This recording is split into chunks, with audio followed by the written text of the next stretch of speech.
Chapter 113. Genius 1 second. Remember, if you want to go?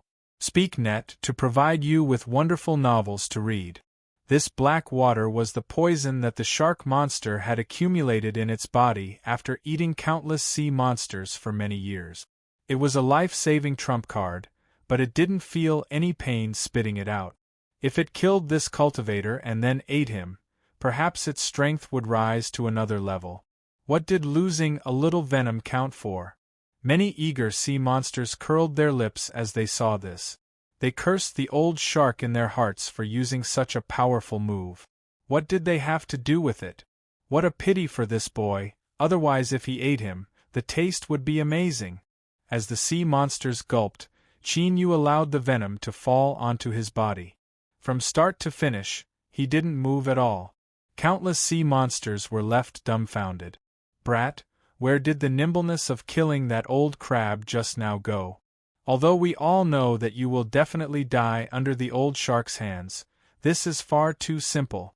The sea monsters that were a step too late and didn't have the chance to attack felt their intestines turn green with regret. Who would have thought that things would be so simple? The shark monster was startled for a moment before reacting. It was fully confident in its venom. Let alone a human cultivator, even a sea monster with the strongest poison resistance would die without a doubt.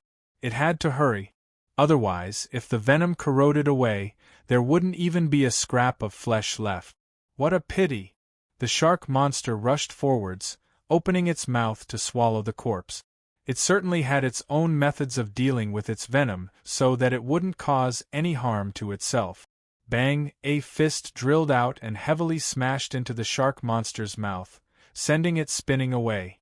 Its mouth was completely torn open, and it let out a blood-curdling woo-woo wail without being able to make a sound. Whoosh! The 100 nether sword seized this chance to attack, easily drawing out another drop of blood. It could be called the best killer. An invisible strength gushed out from the void, wrapping around the shark monster's corpse and pulling it to his side. Yu waved his hand and the shark monster's corpse vanished, placed in his storage ring. He had no use for the corpse, but the shark monster's teeth were indeed treasures. In the past, the strange fish had used 108 teeth to refine the storm flow magic tool that had forced back the 7 slaughter demon sect master, Heavenstar Demon. There was simply no one else that could match its might. It wasn't easy for him to run into another qualified one, so he certainly couldn't miss out on it. As for why the shark monster's venom had no effect on him, he could only blame his bad luck. Although the Netherworld Sea region didn't distinguish between day and night, the little blue lamp was able to accurately sense the rotation of day and night. So now was the time for the Foot of Sea Blue Light.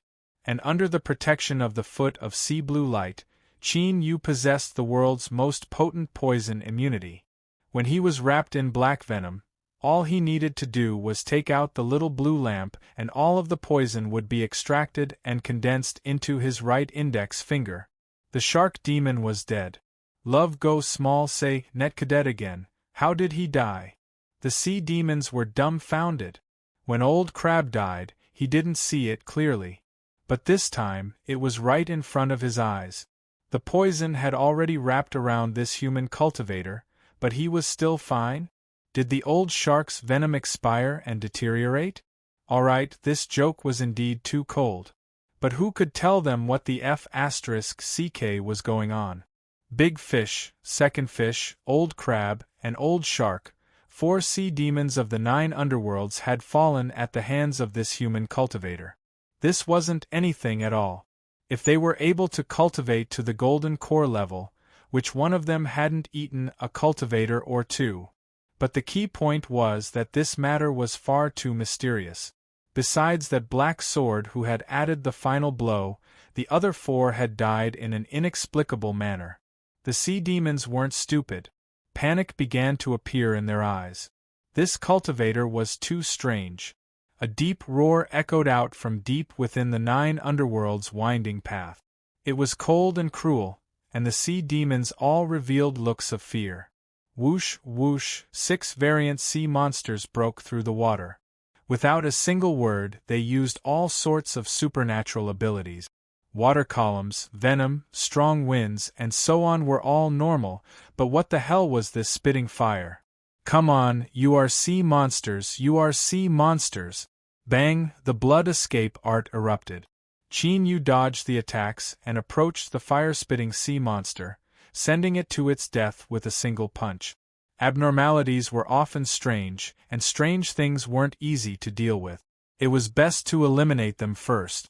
This told them that there were no advantages to being strange or flashy. Being honest and low-key was the way of the king.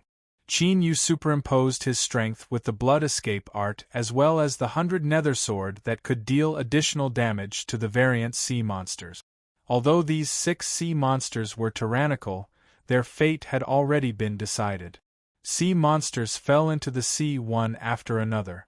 Another variant sea monster that met the requirements of storm flow was placed into Qin Yu's storage ring. A great harvest! Hum, hum! The 100 nether sword cried out in excitement, nearly fainting. As if sensing its urgency, another group of sea monsters drilled out from the 9 underworlds winding path. This time there were 10. Qin Yu revealed a dignified expression. But he still chose to take the initiative. He rushed out with the blood escape art. His demon body overbearingly swept out, and the 100 nether sword flew up and down, slaughtering everything in its path. Deep within the 9 underworlds winding path, in the nearly black seawater, a giant head appeared. Its single eye shined with a sharp light, as if it could pierce through the seawater and cover Qin Yu and the 100 nether sword. Its eyes were cloudy and uncertain, filled with hesitation. Bang! The last sea monster was cut down. The 100 nether sword tore through its flesh and blood and flew out. The sword body surged with black light, swaying back and forth as if it were drunk. Qin Yu flicked his sleeves and took it back. Then, he turned and left without hesitation. Using the blood escape art with all his might, he turned into a small dot on the horizon and vanished from sight. Deep within the 9 underworlds winding path, the giant head paused for a moment before emitting a deep roar of annoyance. But, faintly, it seemed to relax a bit. After flying far away, Qin Yu came to a stop. He looked back at the 9 underworlds winding path, his complexion dark and obscure. When he was cutting down the sea monsters just now, he had felt an extremely terrifying threat beneath that part of the sea. Qin Yu didn't know what it was, but since the 100 nether sword had swallowed enough sea monsters, he might as well leave to avoid any complications. Since the other party didn't chase after him, it should be because it didn't want to come into conflict with him. This result wasn't too bad. Whoosh! Qin Yu rapidly flew far away. In the netherworld sea region, there was a mass of clouds. It was unknown why it had condensed, but it was a bone-chilling cold that didn't disperse all year round. It covered a massive area of the sea. Inside, yin and yang were reversed, the 5 elements reversed, and ghosts filled the air like the yellow springs of hell. The dangers here were even higher than in the sea. Every time the netherworld sea region opened, there would be cultivators that entered and then stayed there forever. The scope of this fog was called the netherworld realm. It was rumored that the reason the netherworld sea existed was because of the netherworld realm. Everything that the demonic path had done in secret was here. Shwa, the light converged, revealing Qin Yu's figure. As he hurried along, he had consumed pills to restore himself. The 100 nether sword had fallen into a deep slumber, but this was clearly a good thing. Once it awoke, its strength would rise by leaps and bounds. Qin Yu looked up. In front of him was a mass of black clouds that seemed to condense in the darkness of the night. As if it had been frozen, it slowly surged about. This was the netherworld realm. Standing outside the black clouds, the temperature in the air had fallen by a great deal. His breath instantly condensed into countless tiny icicles. However, the surrounding sea surface wasn't affected by the cold at all. Waves still tumbled about, but the flow was a bit slower, as if it had become much thicker. Looking around and not sensing anything wrong, Qin Yu's figure flickered and he flew into the netherworld realm. For a land covered in black clouds to be called the netherworld realm, it naturally had its differences. As he flew into the clouds, it was like he had entered a completely different world. As he probed with his divine sense, it was hard to distinguish between left and right, front and back. The seawater beneath his feet had turned a light red color. It was like diluted blood. Standing within was like standing in a sea of blood. Woo-woo, wind blew against his face, the icy cold biting into his bones. This was the sound of the wind, but it was also the cries of departed souls. The sharp syllables were like countless needles, attacking the soul from every opening. If one's soul was slightly weaker, they would suffer endless pain under this attack. They might even lose their will and be controlled by the departed souls. Qin Yu frowned for a moment before composing himself. He swept his eyes around and was just about to leave when he suddenly stopped. Two shadows leapt up from underground, hurtling towards him. Before they approached, a cold aura rushed towards him, leaving his heart cold. Departed souls. From the outline of the two shadows, they were undoubtedly humanoid. Qin Yu didn't have time to consider why the departed souls in the netherworld sea region would be humanoid. He flicked his sleeves and summoned the thunder magic sword. Peepa, peepa, purple lightning spread out. The two departed souls smashed into the thunder. With a loud scream, they turned into smoke. The power of thunder was of the highest yang attribute. It was the natural nemesis of all yin and cold evil beings. Since Qin Yu dared to step into the netherworld realm, he was naturally prepared. As if sensing the aura of the thunder magic sword, Qin Yu hurried along the way. None of the departed souls dared to attack him again. Even so, he could still occasionally feel the cold aura of the departed souls. It was clear that although they were in awe, they hadn't given up. Qin Yu hurried along, carefully searching for traces of the demonic path. Although he seemed calm, he was actually on high alert. The netherworld realm was infamous. He didn't believe that he could scare them away with just the netherworld magic sword. 2 hours later, Qin Yu suddenly stopped. His icy cold eyes swept around. The netherworld realm was extremely dark, but he could clearly see the faint fluctuations of the seawater in the distance. In addition to the faint traces of infernal energy, humph. To take the initiative, Qin Yu grabbed the thunder magic sword and thrust it into the sea. Magic power poured in and purple lightning erupted. The surrounding 1,000 feet of sea region instantly turned into a sea of thunder. Roar, roar, with pained roars, sea monsters broke through the water. Their rotten bodies were covered in wounds, even revealing pitch-black bones. Sea corpse monsters. There were no living beings in the netherworld realm. Sea monsters that entered by mistake would have their bodies taken over by the departed souls after they died, turning into these incomparably strong monsters that didn't fear death. They were departed soul puppets and were also servants of high-level departed souls. If so many sea corpse monsters appeared here, then there must be high-level departed souls here. Qin Yu had a dignified expression. He pulled out the thunder magic sword and slashed down. The lightning turned into a saber that cut down on the nearest sea corpse monster. Its massive rotten body was soaked in corpse energy and was as hard as iron, but at this time it was easily cut in half like butter. The thunder saber didn't stop. It continued to cut down, cutting apart the corpses of 5 sea monsters before vanishing in the air. Magic power surged, his black robes fluttering in the wind.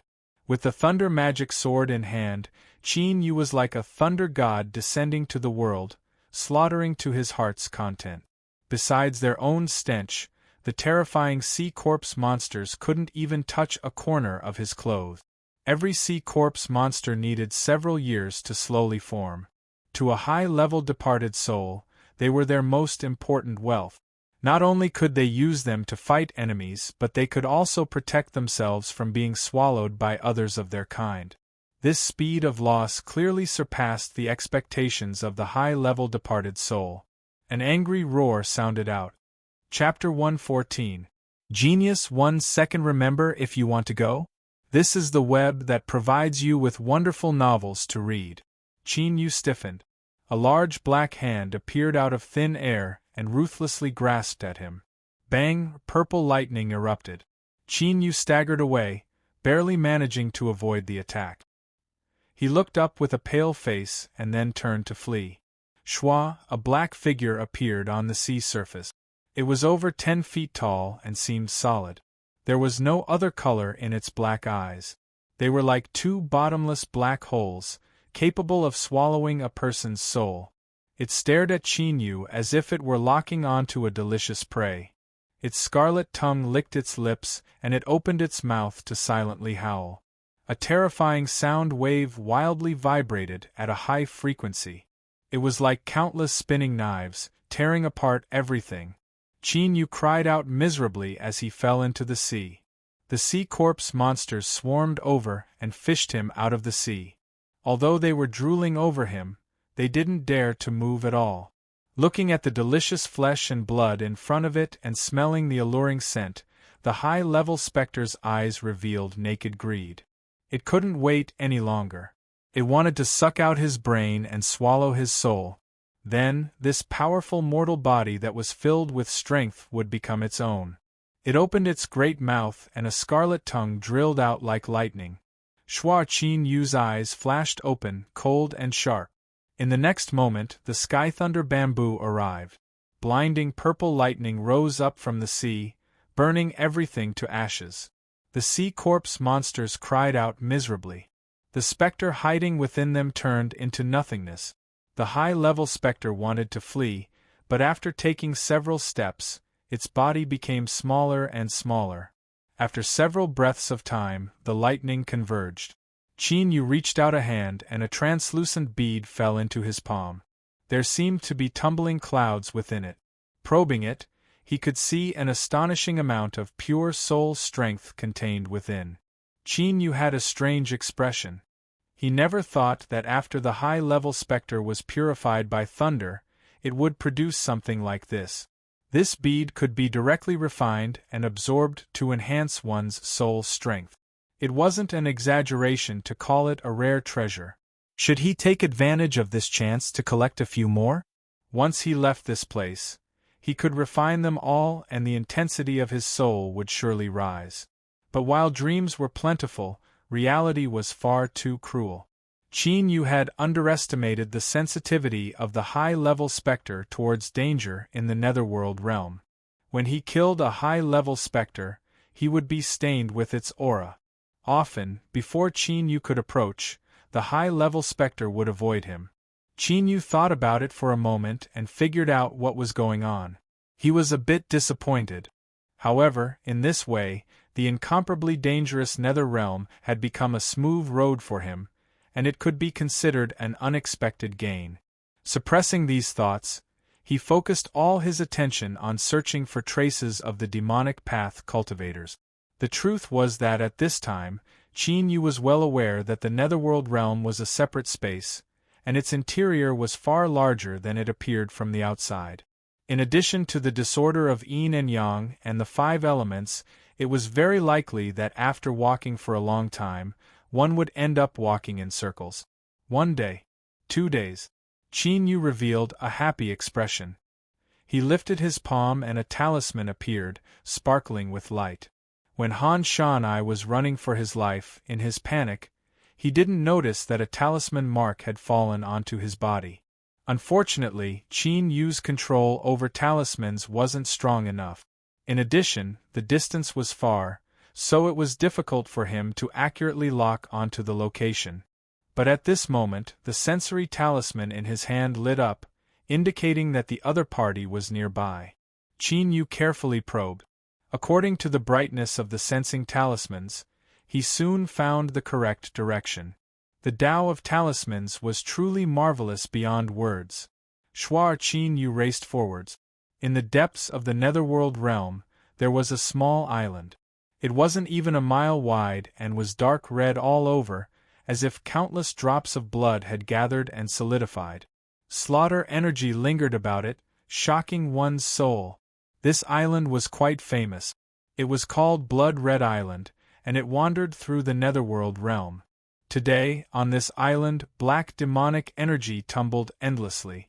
The runes of the array formation on the ground surged with a dark red light.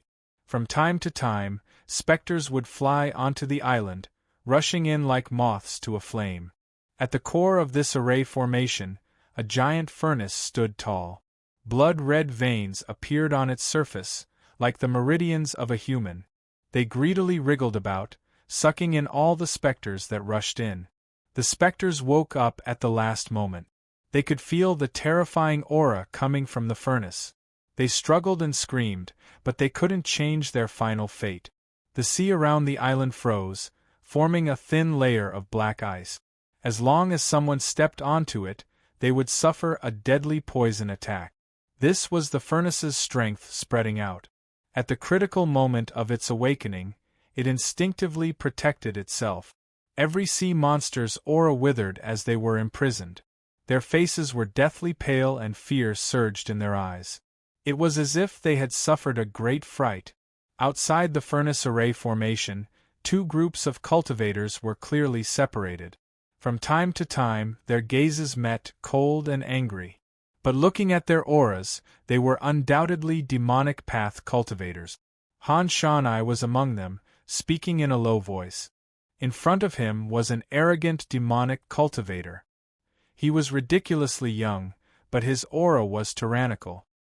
He didn't speak, only frowning from time to time. A cold chill surged in the air, as if invisible blades were cutting at them. The demonic cultivators on the other side were clearly at a disadvantage. Whether it was morale, numbers, or strength, they were all suppressed. On the surface, the strongest was a 7th-level golden core cultivator, but his face was deathly pale. It was clear he had suffered heavy wounds. Beside him, a tall and sturdy figure was sitting cross-legged, revealing his broad and powerful back. It was impossible to see his face. One could only judge from his clothes and his steady and powerful heartbeat that he was a young man. The other demonic cultivators closely guarded the two of them. From time to time, they would look up with nervous expressions. It seemed that these two demonic cultivators didn't get along well with each other.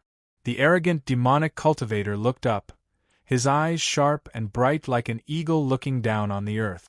Shan Wugu, Northgate Demon is in critical condition because he tried to save you. Shouldn't you be looking for something to treat him? Northgate Demon hurriedly said, My injuries are fine, there is no need for Saint Sun Deep Blue to worry about me. He said in a low voice, anxiously, Saint Sun, don't fall for their trap. Shan Wugu lifted a hand, his voice calm and steady. Northgate, even if there is only a slight chance, I will still do everything in my power to save you. He raised his voice and said, Deep Blue, do you have any advice for me? Deep Blue said without expression, Leave this island and head 100 miles north. There is something that can save Northgate Demon. Shan Wugu stood up. Wind stirred up, revealing half his face, shrouded in shadows. Northgate Demon shouted out, Saint Sun, please reconsider. Shan Wugu smiled. Don't worry, I will return soon. Shwar demonic light flashed. He rapidly flew far away, leaving the island in the blink of an eye. The demonic cultivators under his command all had red eyes, their faces full of admiration and gratitude. As they looked at the demonic cultivators across from them, there was even more hate in their eyes. Deep Blue's expression didn't change. A faint mocking light flashed in his eyes. Shan Wugu was indeed Shan Wugu. He was still skilled at winning over the hearts of others. But in this world, only the living could obtain the gratitude of others. As long as you die, these people will join me without hesitation. No one will shed a single tear for you. Deep Blue slowly said, Men, add fuel. Two demonic cultivators grabbed a sea monster. Ignoring its cries of fear, they tossed it into the range of the array formation. The sea monster's body melted like wax. It melted into meat paste that was injected into the array formation and absorbed by the furnace. The entire process only lasted for several breaths of time. But to the sea monsters this was the cruelest torture in the world. They shivered, their eyes filled with hatred and resentment. Deep Blue was expressionless. The hatred of the weak was meaningless to him. Moreover, the more they acted this way, the better the effects would be. This time, the Saint Lord hadn't hesitated to consume his cultivation, to open up a channel and send them into the netherworld sea. This was to borrow the strength of the dead souls here, and use the seafolk as a sacrifice to awaken the slumbering Saint Furnace. Up until now, things had proceeded smoothly. In another 10 days, the Saint Furnace should awaken. At that time, that would be a great merit. Deep Blue suddenly frowned. He thought of something that dampened his mood. Han Shan'ai was extremely useless, and had actually killed several of his subordinates. Humph, since he couldn't free himself, he might as well let this person go for now. The most urgent matter right now was to eliminate Shan Wugu. In the demonic path, a single saint's son was enough. Black clouds floated above his head, and he stepped on a sea of blood. As Qin Yu walked forwards, his expression was grim, and the jade slip in his hand shined with light. He wasn't too far away. Suddenly, Qin Yu's pupils shrank. He looked down at his feet. At some unknown time, a thin layer of ice had appeared on the sea of blood. It was as black as ink. Faint traces of icy coldness rose up from the black ice like needles, drilling into his body. This icy coldness contained an extremely terrifying destructive strength. It caused his blood to rapidly solidify and spread at an astonishing speed. Poison! Qin Yu frowned for a moment before composing himself. If it were any other cultivator, they would be distressed by this black ice poison. They might even lose their life because of it. But to Qin Yu, starting from a certain day, all poisons in this world had become meaningless to him. With a turn of his hand, a foot of blue light bloomed. The poison that drilled into his body was expelled by an invisible strength. It gathered in his limbs and bones, condensing into a black line that flowed into his right index finger. His fingertip became increasingly warm and smooth, as if it were made of jade. It shimmered with a faint halo of light. Qin Yu looked up. As he looked at the black clouds and the specters that were constantly flying in, his eyes brightened. Without a doubt, the 5-element spiritual objects that he had been searching for were right in front of him. But the more this was the case, the more he had to be careful. The demonic path must have made a massive amount of preparations for this secret mission. If he went any further, he would enter a tiger's den. Although Qin Yu was confident in his own strength, that didn't mean he would act recklessly. If he could achieve his goal with the least amount of effort, that would be for the best. How should he attack? His thoughts raced. Qin Yu's complexion changed. He took several steps to the side, avoiding the attack of demonic energy. He lifted his hand and punched out. In the time it took for a spark to fly off a flint, 2 fists collided. A terrifying strength collided. Finger bones groaned and a shaking strength swept out. Qin Yu coughed and drew back. The attacker didn't think his reaction would be so sharp. He let out a surprised gasp and a cautious look appeared in his eyes. The black ice on the sea surface was attacked by the 2 people's killing intent. Large tracts of ice splashed out in all directions. Schwar Qin Yu deflected the shaking strength and stopped. His body was bent like a taut bow, ready to erupt with a fatal attack in the next moment. He looked up, his icy cold eyes looking at the other side. But at this time, he frowned. His eyes widened and his body stiffened. In a battle between masters, a single moment of weakness could change the outcome. This should have been the best chance to attack, but the other side also seemed shocked. The 2 of them looked at each other. It was only when the sound of breaking air reached them that they regained their composure. There was no time to speak. They could only glance at each other and suppress their tumbling thoughts. Shan Wugu turned and shouted, "There is no need to worry.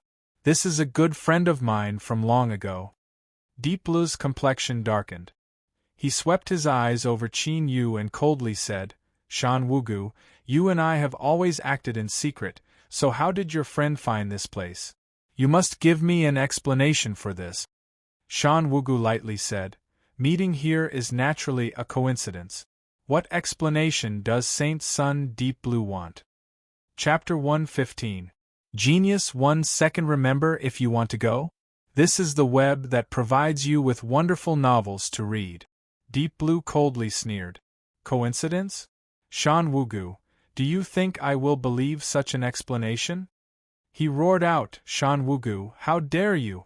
This matter is the order of the Saint Lord and involves a great secret of the demonic path, yet you dare to privately leak it out.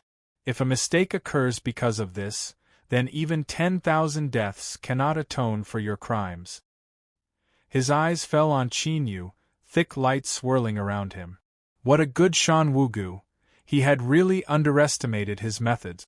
He actually had the guts to play tricks on the Saint Furnace and seek outside help. Only a single person had come. Soldiers valued quality over quantity, so they were naturally used to deal with him. Thinking of this, Deep Blue's killing intent soared. Northgate Demon and the others were anxious. The Saint's son had always acted in a safe and dependable manner, so how could he have made such a mistake and been caught red-handed by Saint Sun Deep Blue? This was bad. Shan Wugu was expressionless. There is no need for Saint Sun Deep Blue to worry. Since he is my friend, I will vouch for him. After rushing out of the island and arriving here, Han Shanai saw the face across from him. His complexion paled and his pupils subconsciously shrank in fear. His first thought was, why was he here? Those that could cultivate to the golden core realm naturally weren't idiot. His thoughts raced as he thought, this person had followed him here. Han Shanai felt a bitter taste in his mouth. He absolutely could not let Saint Sun Deep Blue know of this matter, otherwise he would surely suffer a miserable fate. As he heard Shan Wugu vouch for him, his eyes brightened. He took a deep breath and pointed a finger at Qin Yu. He angrily screamed, Saint Sun, this subordinate recognizes this person. He is the one who rescued the sea monster royal princess and killed 5 powerhouses of my demonic path. Deep Blue's eyes flashed. Elder Han, are you speaking the truth? Han Shanai roared out, this subordinate dares to guarantee it with his life. Saint Sun Deep Blue's eyes were like sabers. Shan Wugu, how do you explain this? Shan Wugu frowned. He had heard that Han Shanya's group had encountered powerful enemies and suffered disastrous casualties, but he never imagined that this was Qin Yu's doing. If so, things had become troublesome. Deep Blue lifted his hand. Demonic energy tumbled in his palm, condensing into a demon face that roared at Qin Yu. His lips curved up. Shan Wugu, I already suspected you to be a spy of the righteous path, but I never had any evidence. Now I finally had a handle on him. This person is your friend. Can you explain where his righteous aura comes from? Shan Wugu fell silent. Deep Blue stepped forward, roiling demonic chi erupting from his body. His cold gaze swept over them. You people, do you still want to listen to the name of the righteous path spy? Han Shanai sneered and waved his hand. The demonic cultivators behind him spread out, forming an encirclement. Love Go Small Say, Netkuhi was filled with excitement. If he could use this chance to eliminate Shan Wugu, then that would be a great merit to him. Northgate Demon and the others were enraged. Although they didn't believe this, they didn't know how to refute the current situation. Saint Sun Deep Blue's ability to discern demons was quite famous within the demonic path. Qin Yu's aura of righteousness couldn't be faked. Moreover, he had killed 5 devil cultivators. Under the bloody evidence, any form of rebuttal seemed powerless. Shan Wugu had already tacitly agreed. The hearts of his subordinates wavered. This was the perfect time to strike. Deep Blue's eyes flashed with killing intent. If he could eliminate Shan Wugu today, then even if he returned to the Total Faction headquarters, he wouldn't fear any investigation. Suddenly, a cold sneer echoed in the air. Compared to Deep Blue's wild and untamed demeanor, it was more of a cruel and ruthless killing intent. The surrounding space fell silent. Qin Yu's eyes were cold.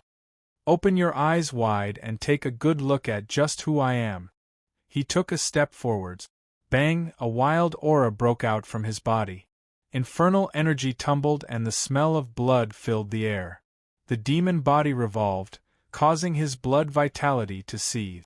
At this time, he was like a demon king that had emerged from hell. There wasn't even the slightest bit of the righteous aura from before. After being impacted by this infernal energy, the surrounding demonic cultivators cried out in alarm and drew backwards, fear in their eyes.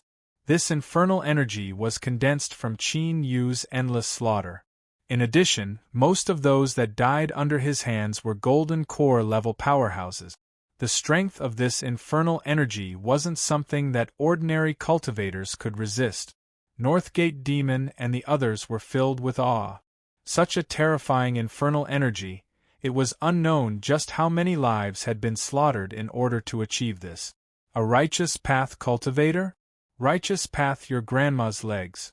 This was absolutely a hero of my demonic path. Shan Wugu looked deeply at him.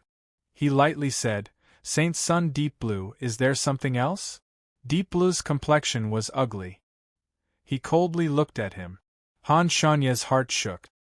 He hurriedly said, Saint Sun, I swear that I am not lying. This surnamed Qin really did kill 5 of our masters. Qin Yu was expressionless.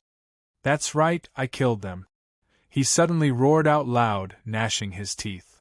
You idiots, if it weren't for me interfering, that sea monster royal daughter would have already committed suicide. Do you really think you can suppress her and use her as a sacrifice? The Saint Lord ordered you to come here because he wants you to be careful.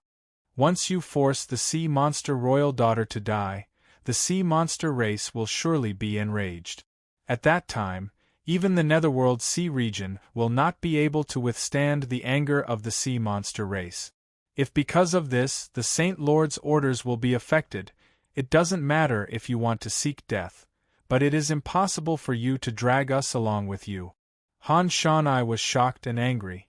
Suppressed by Qin Yu's aura, he didn't know what to say. Deep Blue cursed him inwardly for being trash. He coldly said, I don't care who you are, but it is a fact that you killed my demonic path cultivators. Shan Wugu, this person is your friend, so you should bear all responsibility. I believe that before we investigate this matter, it is not suitable for you to continue guarding the Saint Furnace. Shan Wugu's complexion darkened. Northgate Demon and the others were even more enraged. Qin Yu's eyes flashed. He casually lifted his hand and twirled his fingers. Shan Wugu's eyes were cloudy and uncertain. After a long time, he took a deep breath and said, I will take out evidence as soon as possible to prove fellow Taoist Qin's innocence. Let's go. Qin Yu's eyes lit up with a smile. Northgate Demon and the others were unwilling. They clenched their teeth and followed. Whoosh a whoosh, the group quickly left. Han Shanai had an anxious expression. Saint Sun, how can we let this person go so easily? Deep Blue shouted out, Shut up! You recklessly attacked the sea monster royal daughter. Luckily you were interrupted, otherwise both you and I would have been in deep trouble. He looked in the direction that Shan Wugu and the others left in, a dignified expression on his face. That cultivator surnamed Qin wasn't someone to be trifled with. If they really did tear apart all pretense of cordiality, they might not be able to take advantage of him. As long as he could expel Shan Wugu and unseal the Saint Furnace, all the credit would be his. That was enough. However, just in case, he had to make preparations to avoid any accident. Men, continue to add fuel. Within 10 days, we must unseal the Saint Furnace. For a time, the panicked screams of the sea monsters on the blood-red island echoed through the skies. After leaving the island, Shan Wugu flew for some time. Then, he stopped and flicked his sleeves, shooting out a beam of black light. The black light rapidly expanded, turning into a large ship. It was black all over and its surface was no different from wood. But, if one looked carefully, they would discover that this ship wasn't real, but was condensed from demonic energy. Shan Wugu led the group to land on the deck. He lightly said, "Northgate, let's rest here for now." Northgate Demon hesitated. Shan Wugu smiled. "Don't worry, things will soon take a turn for the better." He looked at Qin Yu and cupped his hands together. "Fellow Taoist Qin, please." Pushing open the cabin, Shan Wugu flicked his sleeves. The ship's spells activated, isolating them from the outside world. The two glanced at each other and then hugged each other, slapping each other on the back. But in the next moment they simultaneously pushed each other away, their faces full of disgust. "Get the hell away from me, you damned freak! Don't ruin my reputation!" The two of them laughed. After laughing for a long time, their stomachs ached and their eyes reddened. Qin Yu took a deep breath. He clenched his teeth and roared, "Potato, you bastard! You're actually still alive. I was sad for nothing. How do you plan on settling this matter?" As Shan Wugu heard this, he revealed a look of reminiscence. After a moment of silence, he gently sighed. "In truth, I never thought I would actually survive." Shan Wugu was the Lang Tu who had been harmed by Su Jian and thrown into the 100,000-foot abyss. The mysteries of the world were truly hard to predict. The brothers that had been separated in the past were reunited today. Qin Yu knew that Lang Tu must have experienced many things. He patted Lang Tu's shoulder and softly said, "How about we brothers have a chat?" "All right." There was a round table and 2 chairs. Qin Yu and Lang Tu sat across from each other. There was wine in front of them but no food. "I was poisoned by Su Jian and knocked down a cliff. I thought I would die, but I never imagined that there would be a surging river below. Haha, the river was too cold and it flowed too fast. I fell into the river and broke many of my bones, but I managed to preserve my little life. Perhaps it was because I drank too much of the river water, but I vomited and vomited, so the poison in my body eased a little and I didn't die in the icy cold water. When I woke up, it was a demonic path cultivator who saved me." As Lang Tu spoke to hear, his face twitched. His voice darkened and he drank a mouthful of wine. "Of course, he didn't save me out of kindness. It was just that he was missing a suitable medicine man." Lang Tu paused for several breaths of time and then grinned. "In short, there were many things that happened, but I don't want to experience them again. You know that I survived and I lived a very good life. My cultivation rose by leaps and bounds. After that, I coincidentally joined the demonic path. You know that my talent isn't good, so I had no choice but to walk the stupid path of body transformation. But I never thought that the demonic path would have a cultivation method that was especially suitable for me. It was because of this that I was chosen by the demonic path Holy Lord and became the so-called demonic path Saint's Son. But, as you can see, my title of Saint's Son is quite exaggerated. If I'm not mistaken, I'm basically just a role to accompany the Crown Prince in his studies." There were many things that Lang Tu didn't want to remember, and there were also some things that he didn't want to say. Qin Yu could understand this, but he always felt that there was a barrier between the two of them. It was impossible for them to return to the way they were in the past. Perhaps this was the power of time. But as he thought of the little blue lamp, some of his emotions faded away. He laughed at himself. Didn't he also have some secrets that he couldn't speak of? People changed. Potato, that is all in the past. Being able to live is already a stroke of good fortune. Lang Tu nodded and laughed. "I have no complaints. Compared to death, everything I experienced isn't anything at all." His eyes brightened. "What about you, Taro? Just how much time has passed and you've reached your current cultivation? If you say that you didn't have any lucky chances, I don't believe you." Qin Yu smiled. He recounted the events of these past years. Although he carefully embellished his story, he couldn't help but cover up some traces. Lang Tu laughed. "I was originally feeling a bit guilty for deceiving my best friend in the world, but now I feel much better." He waved his hand and said, "No need to explain, no need to explain. It's fine as long as we understand each other. Qin Yu bitterly smiled and nodded. Chapter 116. Genius 1 Second Remember if you want to go? Shua Net provides you with wonderful novels to read. The two of them fell silent at the same time. Perhaps they both felt some changes in each other. Love goes small say, Netku after a long time. Lang Tu smiled and broke the silence. He said in a relaxed tone, Taro, in order to avoid trouble, don't call me Lang Tu anymore. My current name is Shan Wugu. On his simple and honest face, there was a faint indifference. Lang Tu, after that day, he died. Shan Wugu, Shan Wugu. Did he fall off the cliff and not even his bones remained? With such a name, one could imagine the resentment in his heart. Qin Yu calmly nodded. Good. However, I've already killed and poisoned Su Jian and the others. Shan Wugu punched him. So it was you. The demonic path had wantonly invaded the southern empire and the eastern mountain sect had been razed to the ground. He had secretly investigated and found out that Su Jian had died an inexplicable death, but he didn't know that Qin Yu had taken revenge for him. Shan Wugu smiled, feeling a bit moved in his heart. He chatted with Qin Yu for a bit longer before getting down to business. Qin Yu, why are you reminding me to withdraw? Just what is your plan? Qin Yu smiled.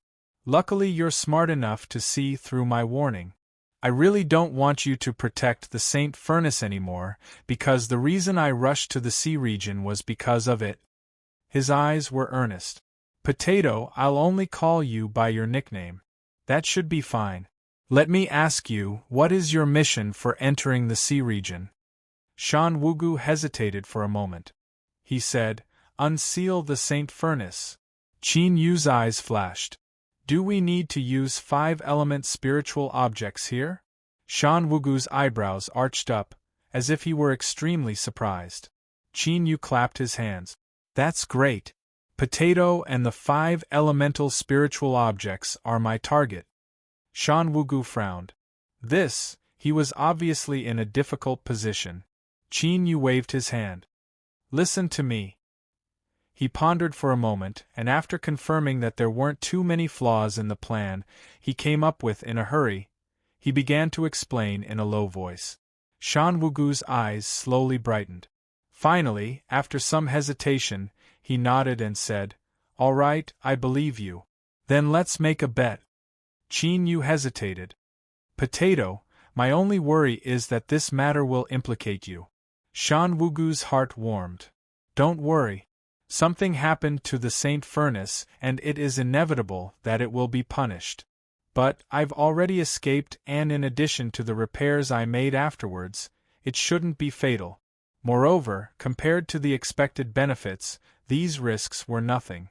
If I'm lucky, my role as the Crown Prince's study companion might be able to reach a higher level. As he spoke, he winked. Moreover, I feel that your gains this time might far exceed your expectations. Love goes small say, Netku. Qin Yu's eyes brightened. Are you saying? Shan Wugu blinked his eyes. Guess. Seeing Qin Yu's annoyed expression, he laughed out loud. Qin Yu, oh Qin Yu, your luck is truly good. The Saint Lord spent countless methods to gather the power of the 5 elements, but now it seems that there is a high chance that it will belong to you. Qin Yu was overjoyed. The 5-element spiritual objects were actually complete, 5-element spiritual objects. This wasn't recorded in the Jade Slip. It only mentioned that the demonic path's secret actions were related to the 5-element sacred object. He originally thought that obtaining 2 of these spiritual objects was already a great stroke of luck, but this far exceeded his expectations. It was simply breaking through the heavens. One person wanted the Saint Furnace and the other wanted the 5-element spiritual objects. This could be called a happy ending. The 2 of them were prepared to pull out a tooth from a tiger's mouth, so they began to conspire. The original plan had been changed beyond recognition. In the end, both sides were satisfied with the result. After careful deliberation, 4 hours had passed. Qin Yu, the Saint Furnace has formidable defenses. Even if you break through the surrounding array formations, it isn't something that a golden core cultivator can deal with. Are you really confident you can handle it? Shan Wugu frowned. Qin Yu smiled. Just act according to the plan. I have my own methods. Shan Wugu stood up. All right, I will immediately make arrangements. You can go into seclusion here. His expression was firm and resolute. He strode out, clearly erasing all unnecessary thoughts from his mind. Since he had decided to go all out, he would do it with everything he had. Qin Yu lifted his hand. Several array discs fell down, sealing in the cabin's aura. It wasn't that he didn't trust Shan Wugu, but that this involved the 5-element spiritual objects. He had to be careful. With a flick of his sleeve, there was a flash of light, and the corpse of the shark demon appeared on the ground. With his current cultivation, he didn't need to dismember the mad demon anymore. He used his mind to control the magic treasure and pulled out all its teeth. Counting them, there were 312 of them. Time was of the essence, so there was no need to say anything else. Begin. As for the Saint Furnace protection that Shan Wugu spoke of, Qin Yu indeed didn't have the strength to break through it. But this didn't stop him from having enough confidence in himself. Storm Flow. The demonic path refining method that Yu Qi had left him in the past was extremely crude and effective. Unfortunately, it was a one-time transaction and the consumption of materials was terrifying. The average person simply couldn't afford it. Love go small say, Netku even putting aside the materials, besides Qin Yu, who had the golden title of a demon body cultivator, who could release so much blood essence at once. Storm Flow was not something that just anyone could afford to play. 10 hours later, 93 shark demon teeth were refined. Qin Yu's face was pale. He stopped for the time being and swallowed a pill to restore himself. Shan Wugu returned to the deck and ordered that no one was to disturb Qin Yu. Then, he picked out several trusted aides and hurried away. The demonic cultivators under him looked at the Saint's son's back, all of them dispirited.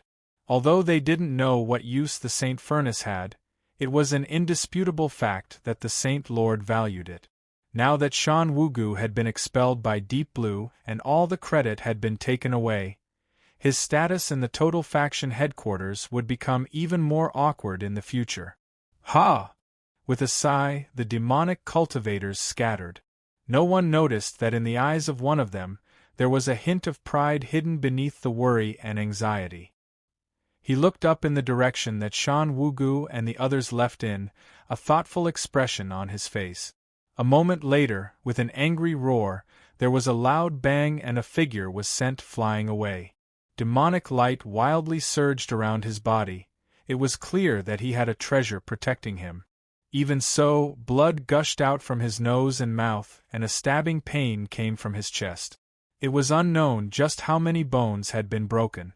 With a scream, this person turned and fled, diving into the black clouds. Shan Wugu was enraged. Capture him at all costs. Whoosh, whoosh, the demonic cultivator shot into the skies. Shadethorn Demon paled, his face filled with fear. He never thought that even with a demonic treasure to hide, he would still be discovered. Thinking about it, Shan Wugu's guard had been raised because of the leak last time. He had been too careless. The pain in his chest became increasingly heavy.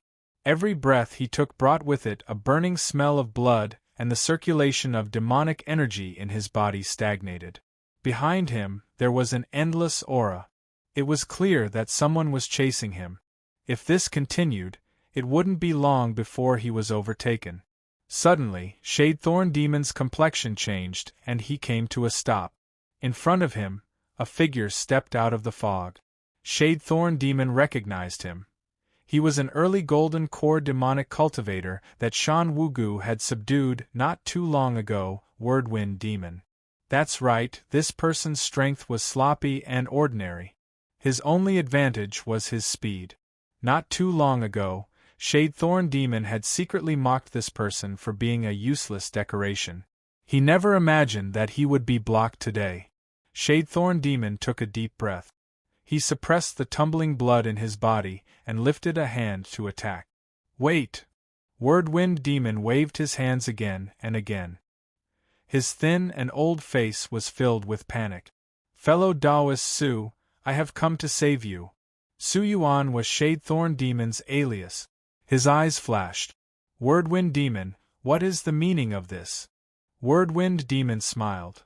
Shan Wugu's defeat has already been decided.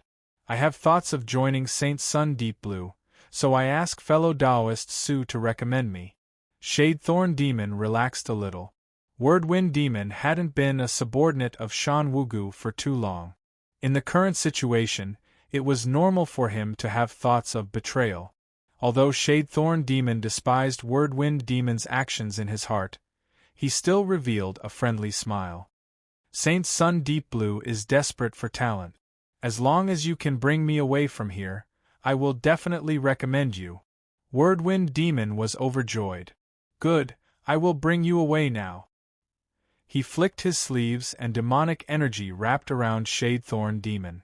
The two of them were like shadows, quietly fusing into the black clouds and rapidly flying away. Shadethorn Demon turned his head, his face cold. Shan Wugu, I fear you never imagined that the person you sent to kill me would actually save me? Although he had suffered heavy injuries this time, the information he had obtained was extremely important. After reporting this to Saint Sun Deep Blue, he would surely be rewarded.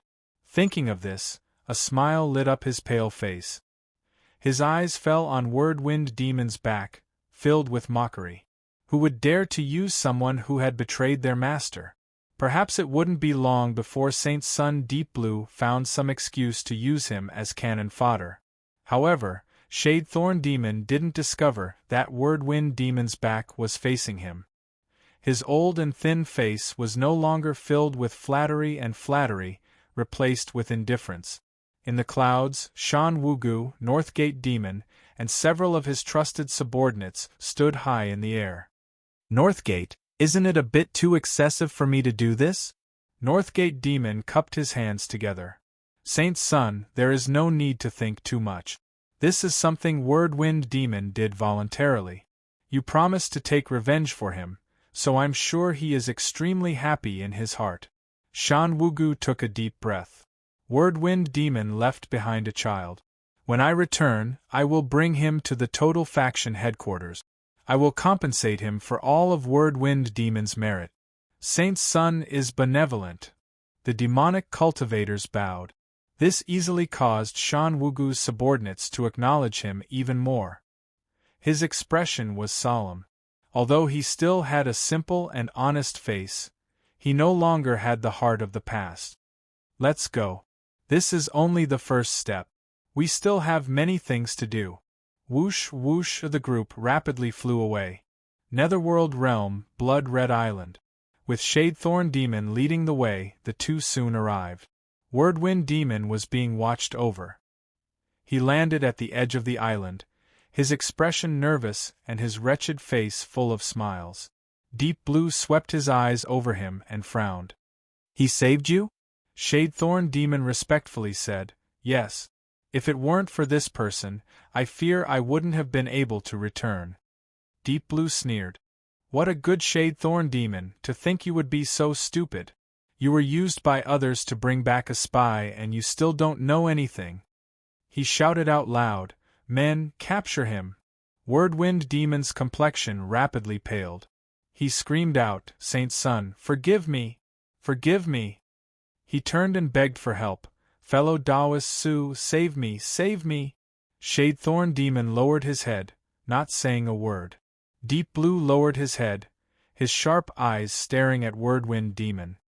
Speak, just what sort of trick does Shan Wugu have up his sleeve? Whirlwind Demon kowtowed again and again. Saint Sun, please forgive me. I only didn't want to accompany Shan Wugu to his death, so I saved fellow Taoist Su and asked him to introduce me to you. Saint Sun, please understand that everything I say is the truth and I don't dare to lie to you.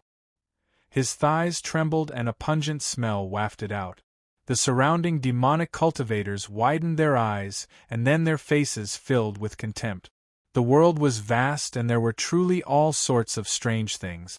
Some people used peeing themselves in fear, but a solemn golden core cultivator had actually peed himself in fear.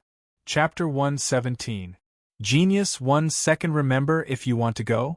Shua.net provides you with wonderful novels to read. Song Yun's eyes were filled with disgust. He waved his hand and ordered his subordinates to bring Wind Demon away. With such a personality, how could he be a spy? It seemed that Song Yun had worried too much. Thank you, Saint. Thank you.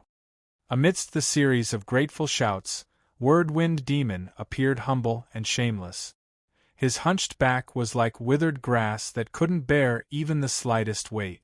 Holy Sun, it seems like the news that the Shadow Thorn Demon brought back should be correct. Since Shan Wugu is showing signs of a backlash, should we make preparations early? Han Shanai respectfully asked. Song Yun's eyes were cold. Thorn Devil, tell me. Dense beads of sweat dripped down Shade Thorn Demon's forehead. He fell to his knees. Saint Sun, I can guarantee that Shan Wugu has no idea how much I eavesdropped on him. Taking 10,000 steps back, even if he knows that his scheme has been exposed, he can only act now because the Saint Furnace's seal is about to be unsealed and he has no time to change his plans. Deep Blue's lips curved up in a smile. If we can kill Shan Wugu this time, that will be your greatest merit. The Shady Thorn Demon was elated, but then he was a little worried. Based on his understanding of the Holy Sun, if this matter went smoothly, he would definitely be rewarded handsomely. But what if, he secretly prayed. Shan Wugu, you have to come. And at this time, the Shan Wugu that Shade Thorn Demon was praying to had already led Northgate Demon and several other trusted subordinates away from the Netherworld realm. Winds billowed above the Netherworld sea. The demonic cultivators stood high in the skies. Shan Wugu had a solemn expression. He said in a low voice, "Everyone, you can still withdraw now. Otherwise, once you take this step forward, you will be tied together with me. We will live and die together." Northgate Demon fell to his knees. "I am willing to follow the Saint's Son and sacrifice my life for you. We pledge our lives to follow the Holy Sun." All of them knelt in unison. Shan Wugu laughed. "Good. Then let us give it our all." He took out a jade bottle and gave one to each of them. "Take it. In the shortest time possible, do your best to control as many sea demons as possible." Northgate Demon had a calm expression. It was clear he already knew of this. As for the other demonic cultivators, they revealed looks of shock. The medicine to control the sea demons was obtained through hard work by the headquarters. There wasn't much of it, and almost all of it was given to them to bring to the sea for use. Now, Shan Wugu had casually taken out so many treasures, several times the amount of the total headquarters. The shock he caused could be imagined. In an instant, everyone's eyes lit up. It seemed like Saint's son Shan Wugu wasn't without foundation in the main altar. In other words, his hidden background was far beyond everyone's imagination. Following such a person would naturally lead to a bright future. The demonic cultivators bowed respectfully, then turned around and charged into the sea. With the controlling elixir in hand, they were only afraid that the sea demons they encountered would not be strong enough. They had nothing to fear. Shan Wugu remained expressionless. To control the sea monster medicine, this was another long story. The corners of his mouth twitched as he thought of the years he spent as a herbman. Then, his face turned cold. Back then, after he survived, he swore in his heart that his fate would never be controlled by others again. If Shan Wugu wanted to become a true powerhouse of this world, then the Saint Furnace was the turning point to change his destiny. 2 days later, the 312 shark demon teeth were all refined, indicating that the first set of storm flow magic treasures had been refined. With a thought, the 312 shark demon teeth revolved around his body. Because he had refined his blood essence, he could freely control them. Even with the powerful demon body, Qin Yu still felt a deep weariness. As one's cultivation level increased, the storm flow magic treasure seemed to become more difficult to refine. Of course, its power also increased proportionally. However, it had to be pointed out that not all materials could be used to refine a storm flow magic treasure. Qin Yu had killed 20 golden core realm variation sea monsters and found 2 that met the requirement.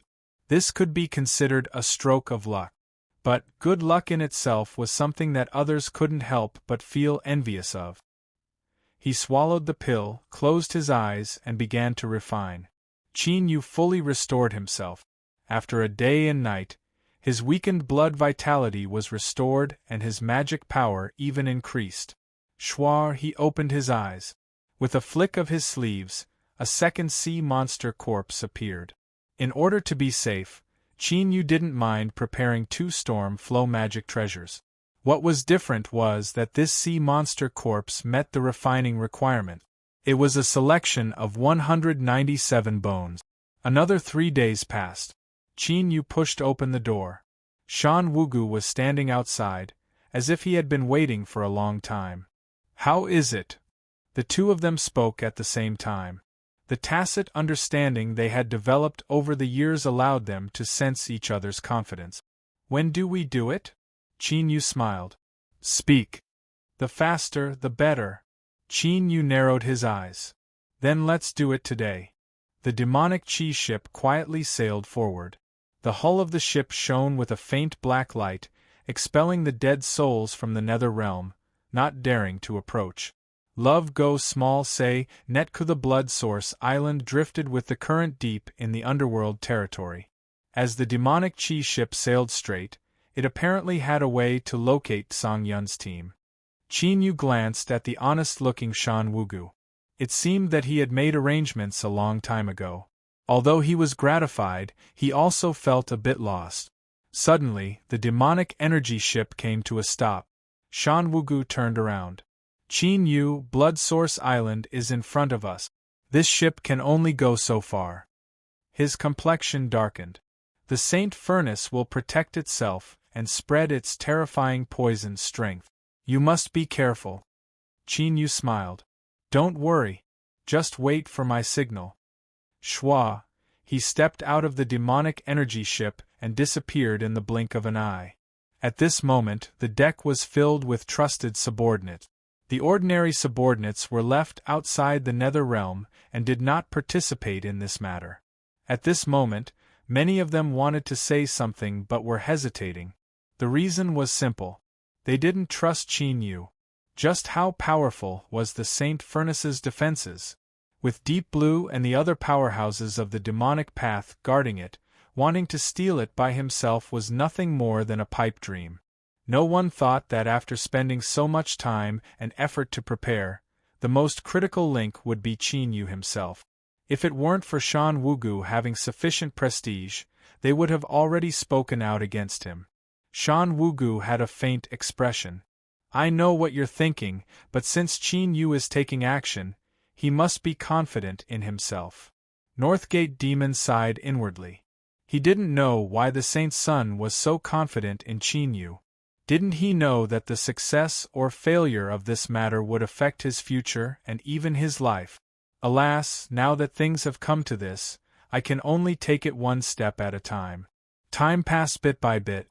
The black cloud was incomparably quiet. Not a single sound came from it. Northgate Demon's restless heart became increasingly heavy. Beads of sweat began to form on the foreheads of the surrounding demonic cultivators. Qin Yu failed? Or did he flee because he knew he was no match for him? Or did he betray them? Northgate Demon hesitated. "Saint's son." "Wait," Shan Wugu said. A thin layer of black ice extended out from the blood-red sea. Even without touching it, one could feel the terrifying aura contained within. Qin Yu stood outside the black ice, his expression calm as if he were waiting for something. Suddenly, a smile lifted the corners of his lips. He turned his palm and a foot of sea blue light quietly bloomed. Lifting a foot, He stepped onto the black ice and stood still, allowing the black aura to invade his feet. This black energy was the cold ice poison that originated from the Saint Furnace. Once it was tainted with the aura of life, it would become like the netherworld ghost flames that would never rest until one's flesh, blood, and soul were completely erased, not leaving a single trace in the world. But to Qin Yu, this so-called Saint Furnace poison was only an appetizer. A deep blue halo illuminated his palm. The black energy continuously invaded his limbs and bones, but in the next moment it was expelled and gathered together. It was like a black meridian had appeared in his body, all the way to his right index finger. Between his fingers, a faint halo of light circulated, as if it were made of beautiful jade. The black ice beneath his feet began to melt, as if a massive amount of strength was being drawn out. Qin Yu smiled. It seemed that after today, the poison finger would return. Presumably, its might would leave the one who received it satisfied. A moment later, Qin Yu stepped forwards and the ice behind him quietly shattered. Time quietly passed. Qin Yu maintained a steady pace as he walked forwards. If someone were to stand high in the air and look down, they would discover that the black ice was rapidly shrinking. Suddenly, Qin Yu's complexion changed. Wherever he stepped, a powerful suction force spread out and a massive amount of black energy gathered towards him. Kacha, the black ice began to spread out from beneath his feet. In a breath of time, Qin Yu was completely sealed in ice. The terrifying poison invaded him like a tsunami. If it were anyone else, even a hollow nascent soul realm master, they would instantly die. Even a nascent soul cultivator would have to rely on their cultivation to break free from the imprisonment of the poison and escape. It was clear that the Saint Furnace that Shan Wugu spoke of had sensed Qin Yu's existence and had decided to kill this little insect that had stolen its poison. Atop the blood-red sea, an ice sculpture stood silently. Billowing black energy wildly poured into it like rivers flowing into the sea. 1 breath, 2 breaths, 3 breaths, the ice sculpture remained the same. The figure within didn't seem to have any intention of falling over. There seemed to be a cold and angry snort in the air. The black energy retreated like a tide, and the black ice on the sea instantly vanished. Qin Yu opened his eyes, a sharp light flashing within them. He had a thoughtful look on his face. It seemed that the demonic path's Saint Furnace was very close to awakening. But it was clearly restricted by some sort of seal, so it couldn't directly attack. In order to avoid any accidents, he couldn't allow the demonic path's Saint Furnace to unseal itself. He lifted a hand and took out a black robe. Then, he stepped forwards and exploded forward. Netherworld realm, blood-red island. Deep Blue had an excited expression. He never thought that among the sea monsters his subordinates had captured, there would be a special bloodline hidden within them. Although he felt a bit regretful that this powerful bloodline would be destroyed like this, the Saint Furnace's awakening ahead of time was still a pleasant surprise. After today, his status as the Saint's son would be as solid as a rock. Deep Blue was in high spirit. He looked up at the black clouds outside the island. Shan Wugu, in the end, I have won this battle. Although Deep Blue appeared confident in front of everyone, as if everything was under his control, he was well aware just how difficult his opponent was to deal with. Shan Wugu hadn't been in the Total Faction headquarters for long, and he had obtained the support of the elders. In a short period of time, he had formed a force that couldn't be underestimated. For Shan Wugu to be able to participate in the unsealing of the Saint Furnace in the sea region was a dangerous signal. This meant that he had obtained the qualifications to directly confront Deep Blue and compete on the same stage, even if it was only on the surface. But in the end, he had the last laugh. Just like before, he had strangled the threat at the source. Suddenly, cries of alarm sounded out from outside Blood-Red Island. Deep Blue's heart shrank. He asked, "What happened?" The demonic cultivator guard flew in a panic. He screamed, "Saint's son!" The Saint Furnace's ice suddenly disappeared. Deep Blue's pupils shrank, but his expression didn't change. The Saint Furnace is about to awaken, so withdrawing its strength is normal. What are you panicking about? Han Shanai could sense the gloominess in Deep Blue's expression. He quietly said, Saint Sun, since the Saint Furnace has withdrawn its strength, we should strengthen our defenses to avoid any unexpected problems. Deep Blue nodded without expression. Han Shanai waved his hand and demonic cultivators shot into the skies. Billowing demonic energy erupted, instantly forming a great array formation. This array formation was called the protection of the heavenly demon. It gathered the strength of all demonic cultivators and summoned an invisible heavenly demon to descend. Anyone that intruded would suffer the attacks of the heavenly demon. Their divine sense would be thrown into chaos and they would die, their flesh and blood becoming food for the heavenly demon. Whoosh! The black clouds outside the island were like willow catkins in the wind. They were suddenly scattered apart and a black-robed figure stepped forwards. Chapter 118.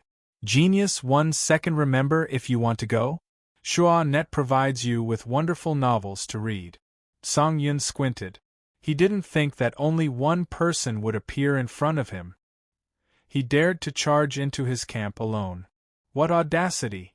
As long as this person stepped into the range of the sky demon protection, he had 100 ways to kill him. 1 step, 2 steps, 3 steps. Black Robe suddenly stopped. Love go small say, net Kadiplo stuffily cough. This person had stopped just outside the heavenly demon protection by a hair's breadth. This clearly wasn't a coincidence. This person's soul force must be extremely powerful to be able to sense the fluctuations of the heavenly demon protection. But so what if he noticed it? The unsealing of the Saint Furnace was imminent. In just a moment, there would be no need for him to attack, and the black-robed man would be forced to retreat. Song Yun was arrogant and conceited, but he wasn't stupid. If he had a perfect method, why would he need more twists and turns? Thinking about this, he sneered. Did Song Yun think that Song Yun would just rush out? Ridiculous. The black-robed man was silent, as if he was helpless in the current situation.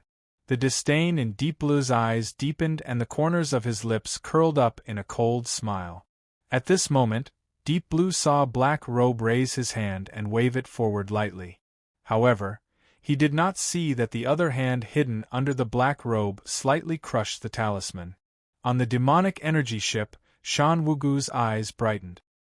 He lifted his palm and the talisman in it began to shine. This was the signal to attack. Shan Wugu took a deep breath and gripped the talisman. He said, "Release the sea monsters." Northgate Demon and the others attacked at the same time. They took out their conches and blew into them. A violent roar sounded out and the cabin door was ruthlessly torn apart, scattering into black demonic energy. Whoosh, whoosh, ferocious figures leapt out, their blood-red eyes filled with the desire to destroy as they madly rushed forward. The black clouds suddenly surged, and a low rumbling sound resembling that of a tsunami quickly approached from afar.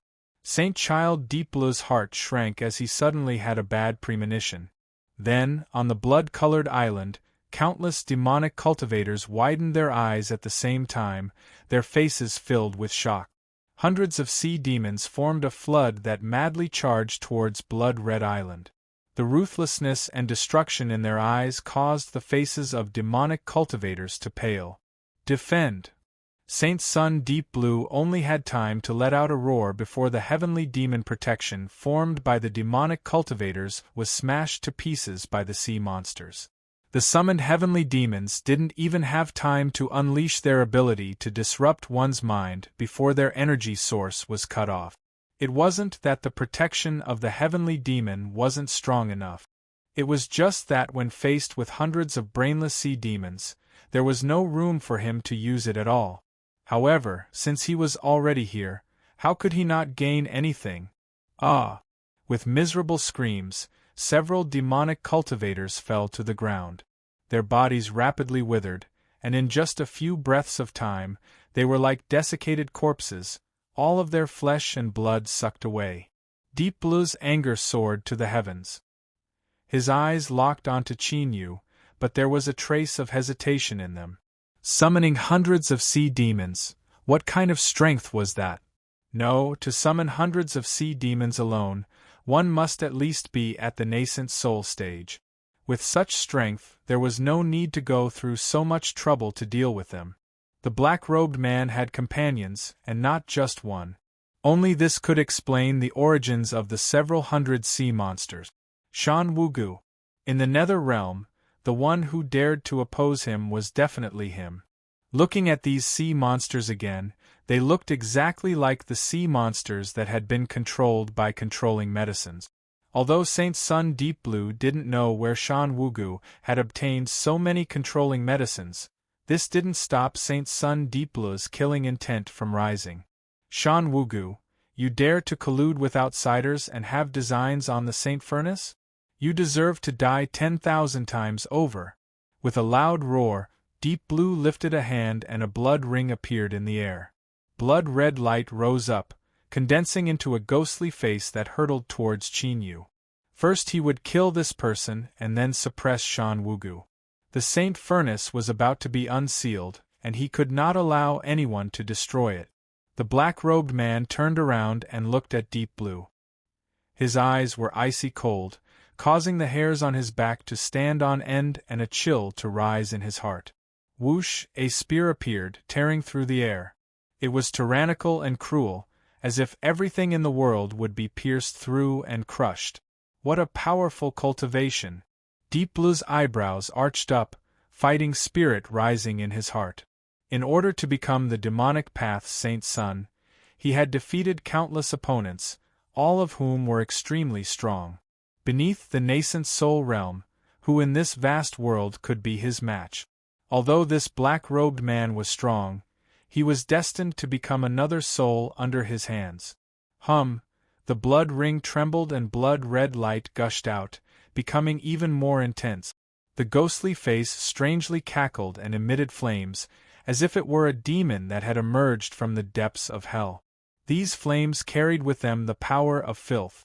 As long as a magic tool was tainted, its power would be greatly reduced. It could even directly affect the owner of the magic tool and cause the power of filth to pour into their soul. The long spear tyrannically shot forwards. Deep Blue's eyes were cold and cruel. He wanted to see the black-robed man's expression in the next moment.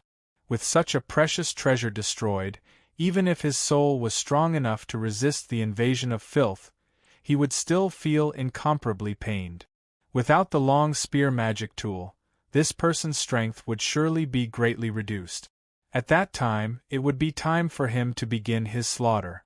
Beneath the black-robed man's eyes were incomparably tranquil, calm without any ripples. Calm because of his solemn self-confidence. As he looked at the flaming ghostly face, the corners of his lips curled up. Without warning, the heaven-lifting spear thrust forwards, ruthlessly arriving. The spear body trembled. The moment it stabbed into the flaming ghostly face, a wild aura swept out in all directions. Deep Blue's eyes widened.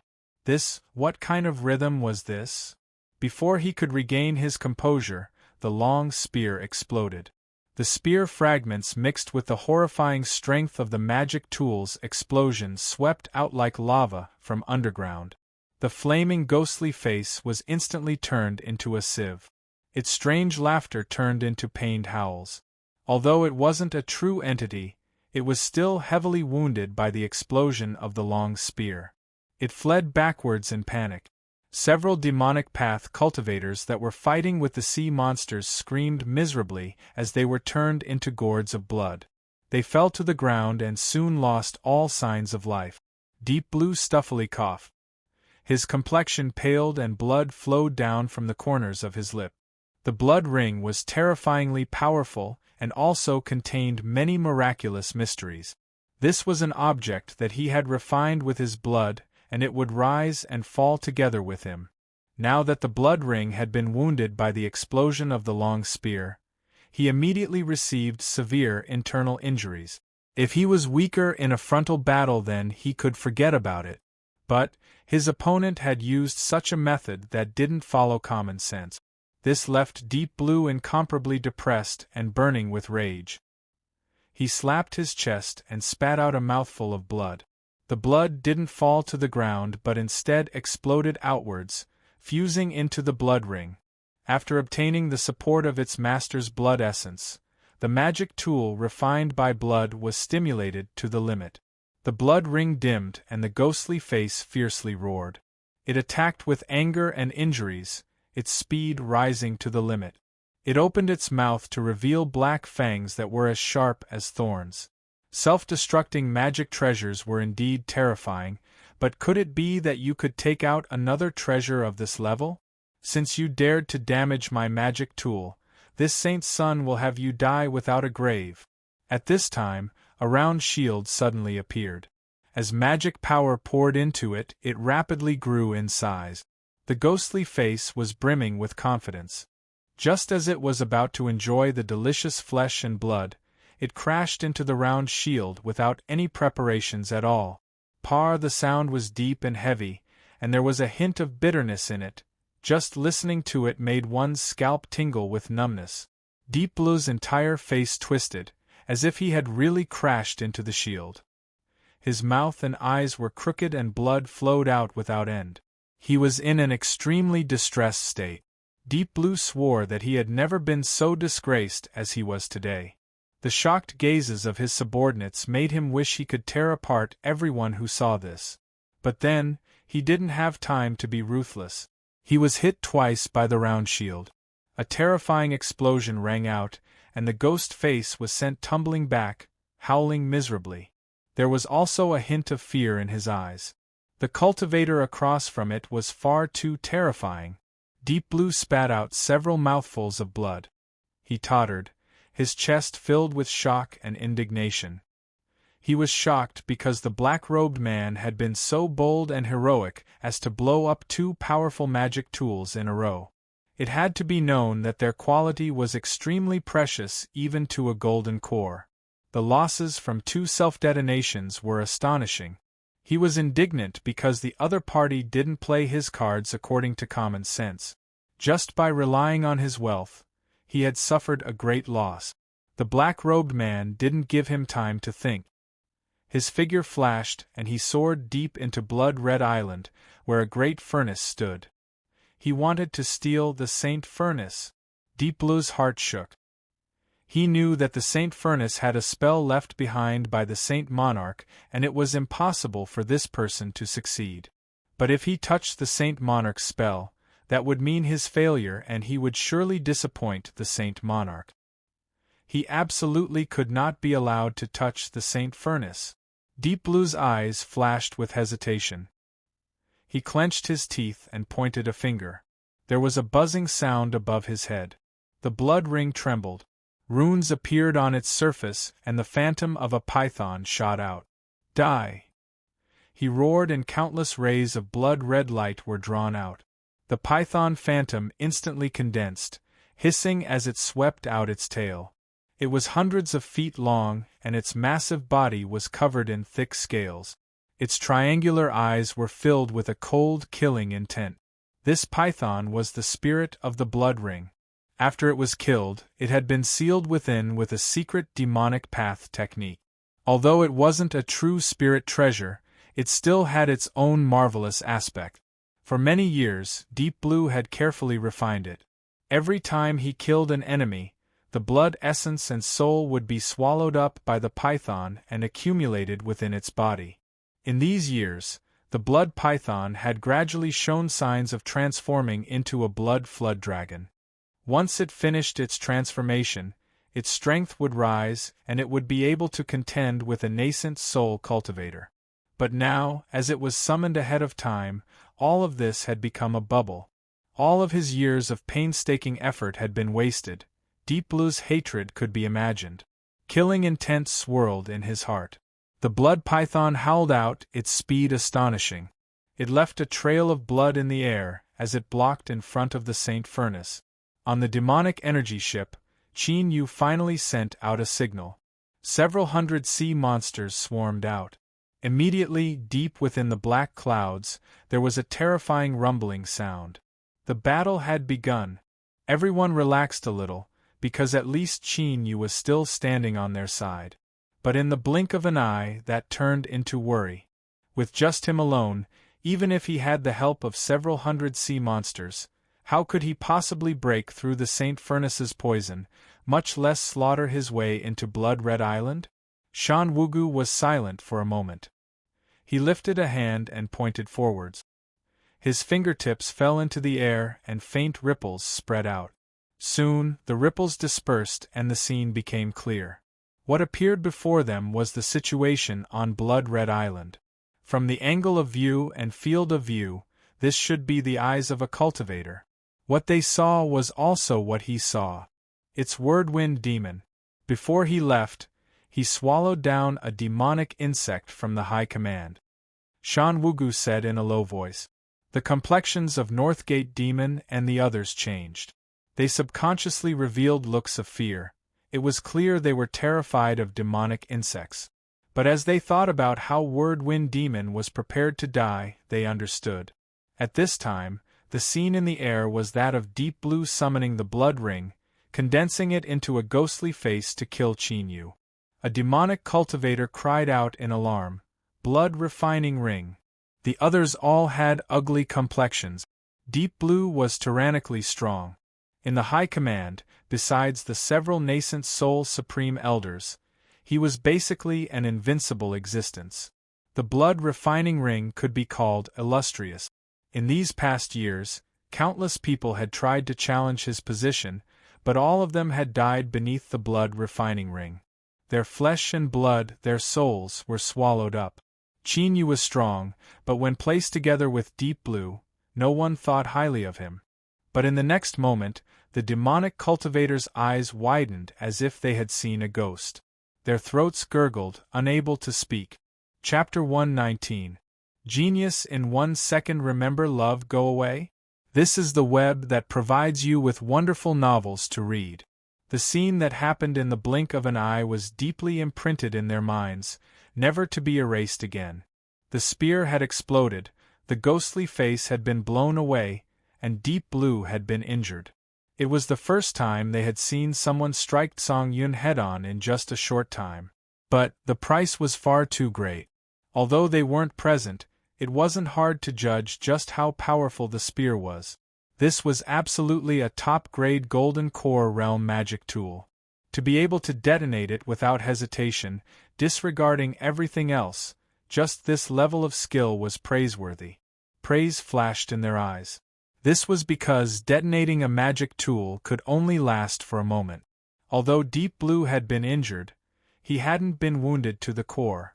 He would soon counterattack, and it would surely be even more terrifying. How could Qin Yu resist? And indeed, in the scene that Whirlwind Demon saw, Deep Blue had attacked. With the support of his blood essence, the power of the blood refining ring rose by 30%. As the demonic cultivators watched the ghostly face rush out, they sucked in a breath of cold air. How could Qin Yu block such a terrifying strike? Bang! That sound was naturally made up in their minds. Then, they saw the round shield appear in front of them, the ghostly face crash into it, and Deep Blue's distressed appearance. Before the fear on their faces faded, it turned to shock and disbelief, making their expressions strange. But this didn't stop them from feeling sore in Saint Sun Deep Blue's heart. This definitely wasn't a good feeling. In the scene, the round shield launched 2 consecutive strikes. They watched helplessly as this amazing defensive magic tool was destroyed once more. The demonic cultivators fell silent. They unconsciously glanced at Shan Wugu, thinking, Saint Sun, just what sort of background did your friend have? Shan Wugu was expressionless. He lightly said, I said that Qin Yu can be trusted. He was calm and indifferent, as if everything was within his grasp. But no one knew that beneath his sleeves, his palms were trembling. And at this time, the situation changed once more. Qin Yu followed the plan and hurtled towards the Saint Furnace. Deep Blue had summoned a blood python from the blood refining ring. That's the spirit of the blood refining ring. It is rumored that this spirit was created by Deep Blue's grandfather, the nascent soul elder Wei of the main altar. He personally killed the monster beast bloodthirsty python and sealed its soul within. The body of this blood python is so big, and I can see the bulge on its head. It is obvious that it is not far from becoming a flood dragon. However, since it was summoned today, its path to becoming a flood dragon has been severed. Even so, this blood python's strength is definitely beyond the false nascent soul realm.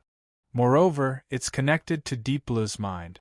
When the two of them join hands, their strength is more than doubled. Shan Wugu gripped his fist.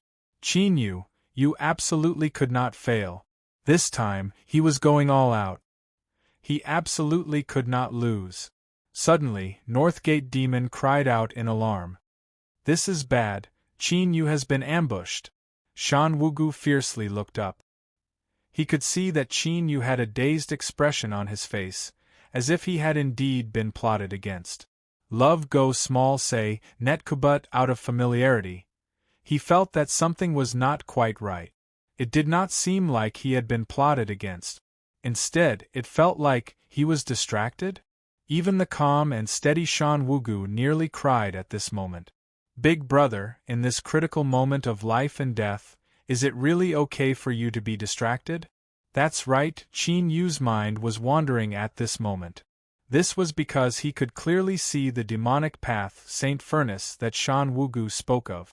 This was clearly the furnace in the Eastern Mountain Sect's underground pill disposal department that was used to incinerate waste pills. Countless images flashed through Qin Yu's mind. Then, a thought appeared in his mind. Perhaps the root cause of the Eastern Mountain Sect's destruction was this furnace. Deep Blue instantly grasped that Qin Yu had fallen into a trance. Although he didn't know why this was happening, he clearly wouldn't open his mouth to warn him. While you're distracted, I'll take your life. The blood python roared. Boundless blood energy erupted. Its figure was like a bolt of crimson lightning as it hurtled towards Qin Yu. Before it arrived, its cruel aura was like a mountain that covered Qin Yu. With the blood python's speed, he simply didn't have time to respond. Deep Blue diabolically grinned. Die, you hateful black-robed fellow. In truth, Qin Yu indeed didn't have time to respond. But, his expression was calm, as if he didn't know what fate awaited him. He lifted his hand. Light flashed and 197 bones appeared, each one emitting a sharp aura that seemed as if it could cut apart the world. Whoosh a whoosh, the 197 bones buzzed together. In the blink of an eye, they gathered into a raging current. From afar, it looked like a white bone arrow piercing through the skies. The blood python was indeed powerful. With Qin Yu's cultivation, he would need to expend some effort to kill it. But in the face of the extremely brutal storm flow magical weapon, it only had time to let out a cry before it was smashed into pieces. The blood ring trembled. Countless cracks appeared on its surface before it disintegrated. Puff, Deep Blue spat out a mouthful of blood. His complexion paled. His blood-refining treasure had been destroyed, and he had been severely wounded. Without any time to be shocked or feel heartache, he hurriedly dodged. Even so, he was still swept up by the aura of storm flow. His chest instantly ruptured and blood flowed all over his body. As he tumbled backwards, Deep Blue's ears buzzed. He opened his eyes wide and stubbornly stared at Qin Yu's figure. Storm flow. This was definitely storm flow. He had actually grasped a terrifying refining technique that had been lost to the demonic path for a long time. Just who was this black-robed person? Deep Blue had a distressed expression. What use was there in thinking about this? He was about to die. He never thought that death would arrive so quickly. But as the saint's son of the demonic path, even in death I should have my own dignity. If you want me to lower my head, that is impossible. Deep Blue arrogantly looked up. He closed his eyes, waiting for the slaughter to arrive. Rumble, rumble. This sound came from the 197 bones of storm flow tearing apart the furnace's array formation. Beneath a strength that surpassed the limits of what it could withstand, it was easily destroyed. Suddenly, a curtain of black fell over the surface of the demonic path's Saint furnace. It was like flowing water, thick and viscous. As it shook, a giant vortex appeared. The demonic visage emerged from within. Its eyes were shut tight as it faced Qin Yu. Then, it opened its mouth and roared. Rumble, rumble, great waves rose up in the depths of his consciousness. Qin Yu stuffily coughed and his face paled. It was like countless needles were stabbing into his mind. The 197 bones bore the brunt of the attack. They trembled and collapsed one after another, turning into powder in the blink of an eye. Deep Blue's eyes widened and he immediately revealed a happy expression. This was the Saint Lord's demonic visage. This old man was truly far-sighted and had left behind an avatar here. With the strength of this avatar, it was more than enough to cut down this black-robed person. And indeed, the terrifying storm flow demonic treasure was directly crushed in front of the Saint Lord demonic visage. On the demonic energy ship, Shan Wugu and the others fell silent. The strength that Qin Yu revealed had far surpassed their imaginations. In a frontal confrontation, he had completely crushed Shan Wugu, and with the storm flow demonic treasure, he even had the strength to contend with a nascent soul. But no one imagined that the Saint Lord would leave behind an avatar on the Saint Furnace. The Saint Lord demonic visage, even if it was only condensed from demonic energy, still had 30% of the Saint Lord's strength. It was more than enough to crush an ordinary nascent soul, so how could Qin Yu possibly escape? Who would have thought that after being pleasantly surprised for so long, this would be the result? Once Qin Yu's identity was exposed, Shan Wugu would inevitably be implicated. Which one of them would have a good ending? The demonic cultivators all had distressed expressions. Even Shan Wugu couldn't help but reveal a look of worry and sadness. But with things having come this far, with the Saint Lord demonic visage taking action, no one was able to change anything. Qin Yu's body tensed. Magic power wildly revolved within him, and only then was he just barely able to resist the terrifying suppression coming from the outside world. Even so, even with the powerful demon body, his flesh and bones were constantly groaning. He didn't know what the demonic visage in front of him was, but he could feel an extremely familiar aura coming from it. In Immortal Eclipse Valley, beneath the radiant redwood, in his battle with Pill Crucible, the giant hand that had reached out, this was the demonic path's demon monarch. Qin Yu bitterly smiled. He never thought that this matter would draw out such a super-strong existence. But with things having come this far, there was no way to retreat. He could only continue onwards to the end. With a deep roar, Qin Yu flicked his sleeves. 312 shark monster teeth appeared in front of him. A fist smashed into his chest. Blood gushed out and began to burn, adhering to the 312 shark monster teeth. Whoosh, whoosh, the sound of breaking air resounded through the horizon. Qin Yu crazily stimulated his cultivation, pouring all of his strength into it. Hum, hum. The second set of storm flow magic tools emitted the strongest humming sound. On the black curtain, the demonic visage seemed to feel a threat. Its eyes trembled and it struggled to open. A blinding black light shot out, so fast that it was impossible to see it. In the blink of an eye, it collided with the 312 shark monster teeth. Bang, bang, there was a heaven-shaking explosion. A terrifying strength swept out. Deep Blue's mouth fell open as he was sent flying away like a rag doll. Blood wildly gushed out from every orifice of his head. His already serious injuries became even more severe under this impact. But he seemed to have lost his soul. He stubbornly stared at Qin Yu, his bloodshot eyes filled with shock and disbelief. The second set of storm flow demonic treasures. He actually had a second set. Moreover, it was more than twice as strong as the first set. This black-robed person, just who was he? Deep Blue roared in his heart. The black curtain violently trembled. Suddenly, a faint sigh seemed to resound between the heavens and earth, one that carried with it a touch of anger and unwillingness. The demonic visage collapsed. The black curtain behind him dissipated like smoke. But at this time, a great feeling of terror arrived without warning. Qin Yu's body stiffened like iron, unable to move at all. A wisp of black energy appeared. It rushed towards Qin Yu like a living creature. At this time, a strong wind blew past. Whirlwind Demon blocked in front of Qin Yu.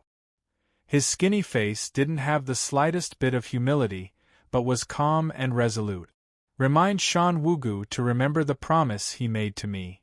Shua, the black energy drilled into Whirlwind Demon's body. He opened his mouth but no sound came out. But it was this sort of silent pain that chilled one's heart. His soul was forcefully pulled out from his body bit by bit, falling into the black flames where it was burned into nothingness. Qin Yu's complexion paled and he gasped for breath. He glanced at Whirlwind Demon's lifeless corpse and flicked his sleeves. The Saint Furnace flashed in the air, and the massive furnace vanished from sight. His eyes swept over the imprisoned sea monsters not too far away. After a moment of hesitation, he flicked his sleeves and sent out magic power to shatter the imprisonment. Whoosh, using the blood escape art, Qin Yu was like a burning crimson meteor as he vanished into the distance. After escaping from death, the sea monsters were extremely excited. Taking advantage of the chaos on this blood-red island, they all turned and fled.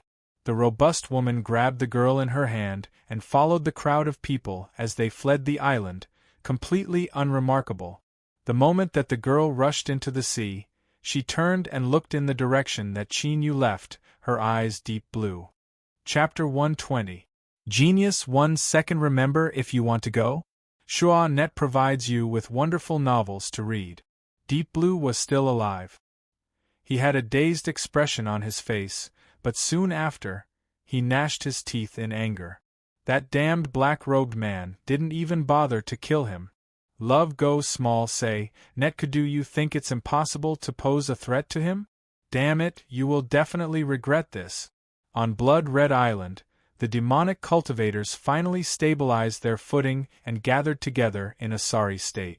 All of them were injured and their faces were pale. It was not easy for them to survive the attack of hundreds of sea demons. Of course, the most important reason was that the sea monsters that were desperately fighting, although their eyes were still bloodshot, were now a bit more fearful and had taken the initiative to retreat. The controlling potion had lost its effect. Han Shanai scowled. Saint's son, what do we do? Deep Blue spat out a mouthful of blood and fell backward. Having the Saint Furnace stolen was a great sin. Even if he didn't die this time, his future would be ruined. The black clouds around Blood Red Island were torn apart and a giant demonic energy ship appeared. Shan Wugu flew out, his face full of shock. What happened? Where is the Saint Furnace? Deep Blue was enraged. Shan Wugu, you despicable villain! You actually dared to join forces with outsiders to steal the Saint Furnace. The Total Headquarters will never forgive you. Shan Wugu coldly glanced at him, ignoring his clamoring. He turned and said, You all stay here and treat him. I'm going to chase after the Saint Furnace. He turned and hurried away. Northgate Demon waved his hand and a demonic cultivator flew out from the demonic ship. Although he was panic-stricken, as he saw his past arrogant opponents end up in such a pitiful state, there was a bit of happiness in his eyes. A few fiendish cultivators looked at Shady Spike Demon. His body trembled, and his pale face lost all color. Deep Blue still wanted to say something, but he was pulled back by Han Shanai, who said in a low voice, Saint's son, a real man knows when to yield and when to stand tall. The current situation is unfavorable, so we should be patient. After hesitating for a moment, he said, Moreover, this matter shouldn't have been done by Shan Wugu. If he really had such a strong backer, he wouldn't have been forced into such a situation before counterattacking. In other words, he could have made all of us disappear from the sea. Song Yun grimaced. He pulled himself together as he knew that Han Shanai was right. With Blackrobe's strength, how could he possibly allow himself to be controlled by Shan Wugu? Several days ago, He had driven Shan Wugu away, but he never imagined that he would actually help him. The responsibility for losing the Saint Furnace could only fall onto his head. The more he thought, the more aggrieved he felt. Song Yun spurted out more blood and fainted. Shan Wugu rapidly moved forwards. His expression was calm, but he was actually amazed by the strength that Qin Yu had revealed. It could even force back the demonic face of a sage lord. It was enough to put up a fight against a nascent soul cultivator. Even if Qin Yu borrowed the strength of a storm flow demonic treasure, a magic tool was still a part of a cultivator's overall strength. Unfortunately, while the storm flow demonic treasure was powerful, it would be destroyed after being used once. Even so, Qin Yu could still be called the strongest golden core Shan Wugu had ever encountered. Suddenly, Shan Wugu looked up, a smile on his face. If you didn't reveal your aura on your own initiative, I wouldn't have been able to sense it. No wonder even someone as smart as Deep Blue couldn't tell who you were. Beneath the black robe, a light chuckle sounded out. This time, I risked my life and paid a tremendous price. Shan Wugu curled his lips. Do you think I don't know you? If it wasn't worth it, would you have done this? His eyes brightened. Let's go, it's time to harvest. Soon, the two of them flew out of the netherworld realm. In a mountain range beneath the sea, they found a simple cave dwelling that had been abandoned. After draining the seawater and sealing up the cave entrance, Qin Yu flicked his sleeves and took out the Saint Furnace. The spacious cave immediately became cramped. As he looked down, he revealed a light expression. Shan Wugu was filled with excitement. He didn't miss Qin Yu's gaze.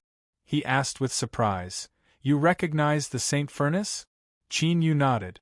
"Potato, do you remember when I was framed by Su Jian and entered the Eastern Mountain Sect's pill disposal department? This furnace is located beneath the Eastern Mountain Sect." He paused for a moment and continued to say, "In the past, the Eastern Mountain Sect was massacred by the demonic path and razed to the ground. I only thought it was a coincidence that the demonic path invaded, but now it seems that the reason the Eastern Mountain Sect ended up in such a state is because treasuring a treasure is a crime." Shan Wugu's eyes shook. He never thought that the Saint Furnace would come from the Eastern Mountain Sect. Qin Yu said in a low voice, "Potato, do you know why the demonic path spent so much effort to seize the furnace and why the demon monarch placed such importance on it?" Shan Wugu shook his head. "My status in the Total Faction headquarters isn't high and I only have the title of Saint Sun. I only know that the demon monarch has a great use for the Saint Furnace, but I don't know the specifics." He looked up and faintly smiled. "You have to keep your word and return the Saint Furnace to me. Otherwise, if the demon monarch is enraged, I will die without a doubt." Qin Yu was silent for a moment. "I won't harm you." Shan Wugu bitterly smiled. "I'm sorry. I've gotten used to it over the years. Don't think too much about it." Qin Yu smiled. "I understand. All right, now that I've obtained what I need, it's your turn." Shan Wugu took a deep breath. "Give me some time." He walked over to the furnace and carefully observed it. Then, he lifted his hand and cut his wrist. Blood flowed out. But it didn't fall to the ground. Rather, it hung in the air and rapidly dispersed. Drops of bright red jade surrounded the furnace in a ring. He spat out short syllables. The blood beads trembled and released a faint halo of light. This light wasn't the color of blood, but pure darkness, as if it could swallow all. "Love go little say," Netkushan Wugu's expression was dignified. The syllables he spoke became increasingly rapid and urgent. The blood beads emitted a low hum. His complexion rapidly paled and anxiety appeared in his eyes. After a moment, he clenched his teeth and said, "Qin Yu, the demonic nature of my blood is lacking. Can you lend me a hand?" Qin Yu stepped forwards and tore open his finger. Blood flew out and fell around the Saint Furnace. The demonic nature in the blood was instantly drawn out. In his ears, he seemed to hear a long and drawn-out demonic roar. It was ancient and solemn. Shan Wugu's eyes widened. He had never felt such a pure and potent demonic nature before. Even the Holy Lord's demonic nature was suppressed by absolute strength. In terms of rank, it was inferior to Qin Yu's. In these past years, just what had he experienced? Not only did he possess a powerful cultivation, but he also possessed such a terrifying demonic nature. But soon, Shan Wugu suppressed these thoughts. In this critical moment, he didn't dare to be distracted. His syllables became steady and firm. With the help of Qin Yu's blood, opening the Saint Furnace wouldn't be difficult at all. The Saint Furnace trembled. The runes on its surface slowly lit up. An ancient and rich aura of the years, nearly condensing into essence, was slowly released from the furnace. But what was even more astonishing was the terrifying slaughter intent contained within this aura of time. Although this slaughter intent was weak, it was inconceivably strong. Qin Yu's slaughter intent was so potent that even demonic path cultivators had to revere him. But compared to this furnace, the difference was like the difference between the heavens and earth. He had no idea just what this so-called demonic path Saint Furnace was and what sort of calamity it had experienced in order to condense such a slaughter intent. Shan Wugu's complexion paled, but his eyes became increasingly bright. To others, this slaughter intent was the greatest horror in the world. But in his eyes, it couldn't be more beautiful. If he could refine it, his eyes burned with a burning heat. He lifted a hand and slammed it down. Open! The surrounding beads of blood fused into the furnace. The closed furnace door opened. In the next moment, a 5-colored divine light flew out from the furnace door, faster than lightning. Qin Yu! Shan Wugu shouted out. Qin Yu flicked his sleeves. Boundless magic power surged out, weaving together into a net in the void that covered the entire space. The 5-colored divine light was trapped within.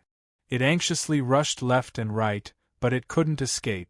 With a thought, the fleeting flame furnace appeared.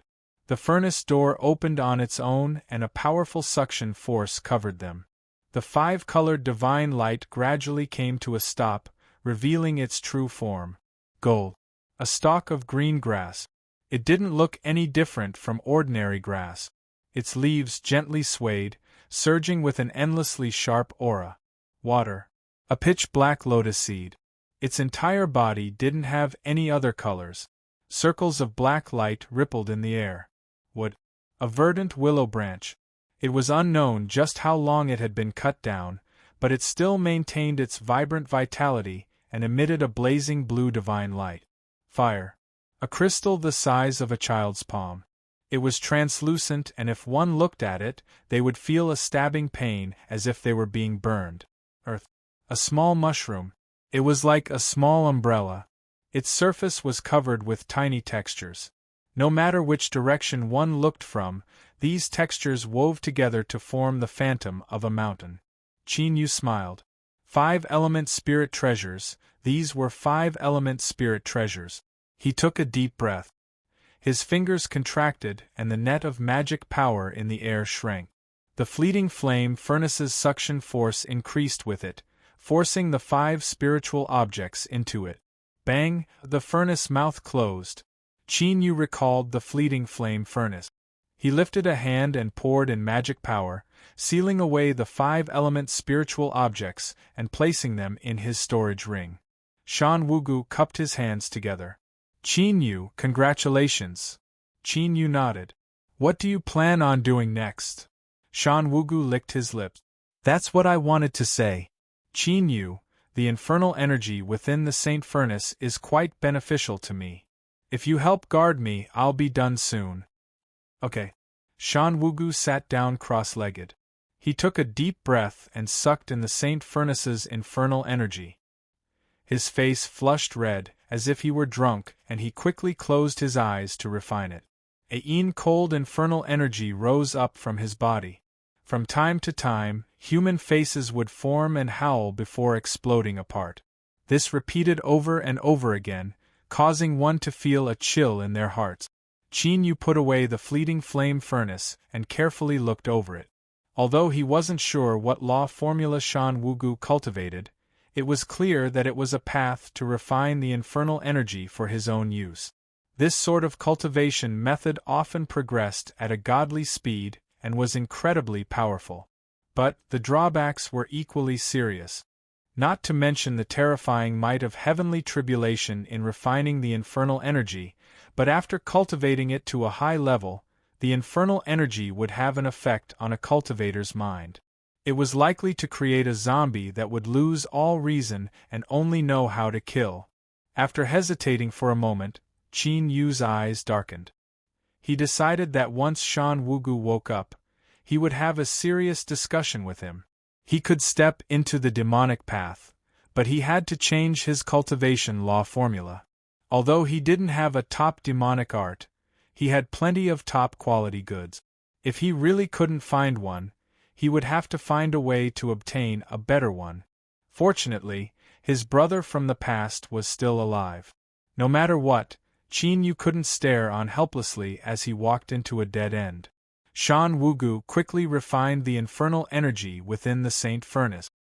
His eyes shined with a brilliant light. It was clear he had obtained a great harvest. Qin Yu's heart sank. In this sort of situation, it would be extremely difficult to persuade him to give up.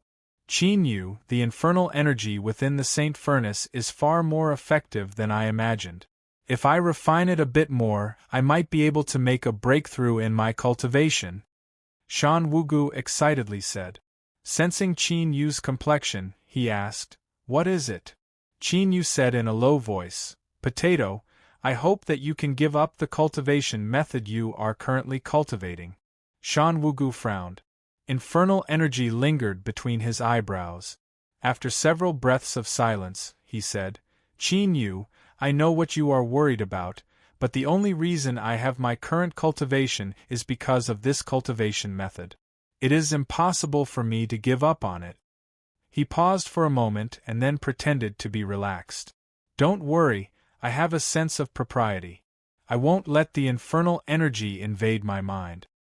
Potato, the demonic path's cultivation methods are as vast as the sea.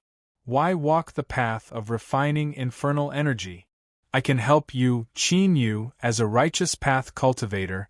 You actually have such a terrifying demonic nature in your body. I have never asked why, so don't interfere in my matters. I am different from you. I am also different from you. Chapter 121. Genius 1 second. Remember if you want to go? Shua Net provides you with wonderful novels to read. Looking at his firm expression, Qin Yu suddenly realized that the Shan Wugu of today was no longer the Lang Tu of the past. He had his own ideas, his own judgment. Love go small say Netku. After a moment of silence, he calmly said, "Potato, I only hope that you won't regret it in the future." Shan Wugu squeezed out a smile. Qin Yu took a deep breath. "I have already obtained the 5-element spiritual objects. You can take the Saint Furnace with you. I wish you all the best, and I hope that you can truly obtain the status of the demonic path's Saint Son." He clasped his hands together and turned around to leave. Shan Wugu's lips moved, but in the end he didn't urge him to stay. After a brief daze, his eyes brightened once more. His aptitude was ordinary. Apart from being patient, there was nothing special about him. If he wanted to be able to shake the world, then demonic fiend was his only choice. Therefore, no matter what, even if he knew that it was dangerous, he would not give up. "Brother, I know you mean well. I'm sorry." Shan Wugu opened his mouth and sucked in a deep breath of infernal energy. After today, he didn't know when he would have the chance to touch the Saint Furnace again. He had to do everything in his power to refine it and take another step in his cultivation. He left the cave and sealed the entrance. Qin Yu frowned.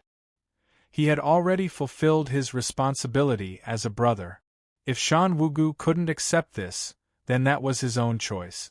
In the end, they were no longer the two youths of the Eastern Mountain sect. With their current cultivation and status, they had to be responsible for their own decisions. Shua, with a flash of light, Qin Yu rapidly flew far away. On the blood-red island, the atmosphere was gloomy. What sort of grievous crime was losing the Saint Furnace? Once the demon monarch's wrath descended, most of the people here would be burnt to ashes. Suddenly, billowing demonic energy rose up from the ground where the Saint Furnace had been, condensing into a demonic array formation. Demonic light soared into the sky, and a figure appeared. His eyes were like soundless thunder, exploding in the hearts of all the demonic cultivators. We pay our respects to the sage. Everyone on the island knelt on the ground, their expressions fearful. Song Yun paled. He struggled to kneel down, letting his wounds open and sweat dripping down his face. The sage's face was indistinct, and his entire body was floating with demonic light. His body wasn't imposing, but his aura was like a million mountains. Valiant, overbearing, disdainful, it swept through the heavens and the earth, causing others to find it difficult to breathe. With a glance, Song Yun's chest exploded. Flesh and blood splashed everywhere, revealing his beating heart. Love go small say, Netku, holy monarch, spare my life. Song Yun begged pitifully. A demonic light flashed, and the sage disappeared in front of everyone. His ice-cold voice reverberated. I'm very disappointed. Puff, puff. The heads of all the fiendish cultivators on the ground exploded, red and white splattering everywhere. Besides Song Yun and Han Shanai, all the demon cultivators of his force were dead. Northgate Demon's forehead touched the ground, his body stiff and his face pale.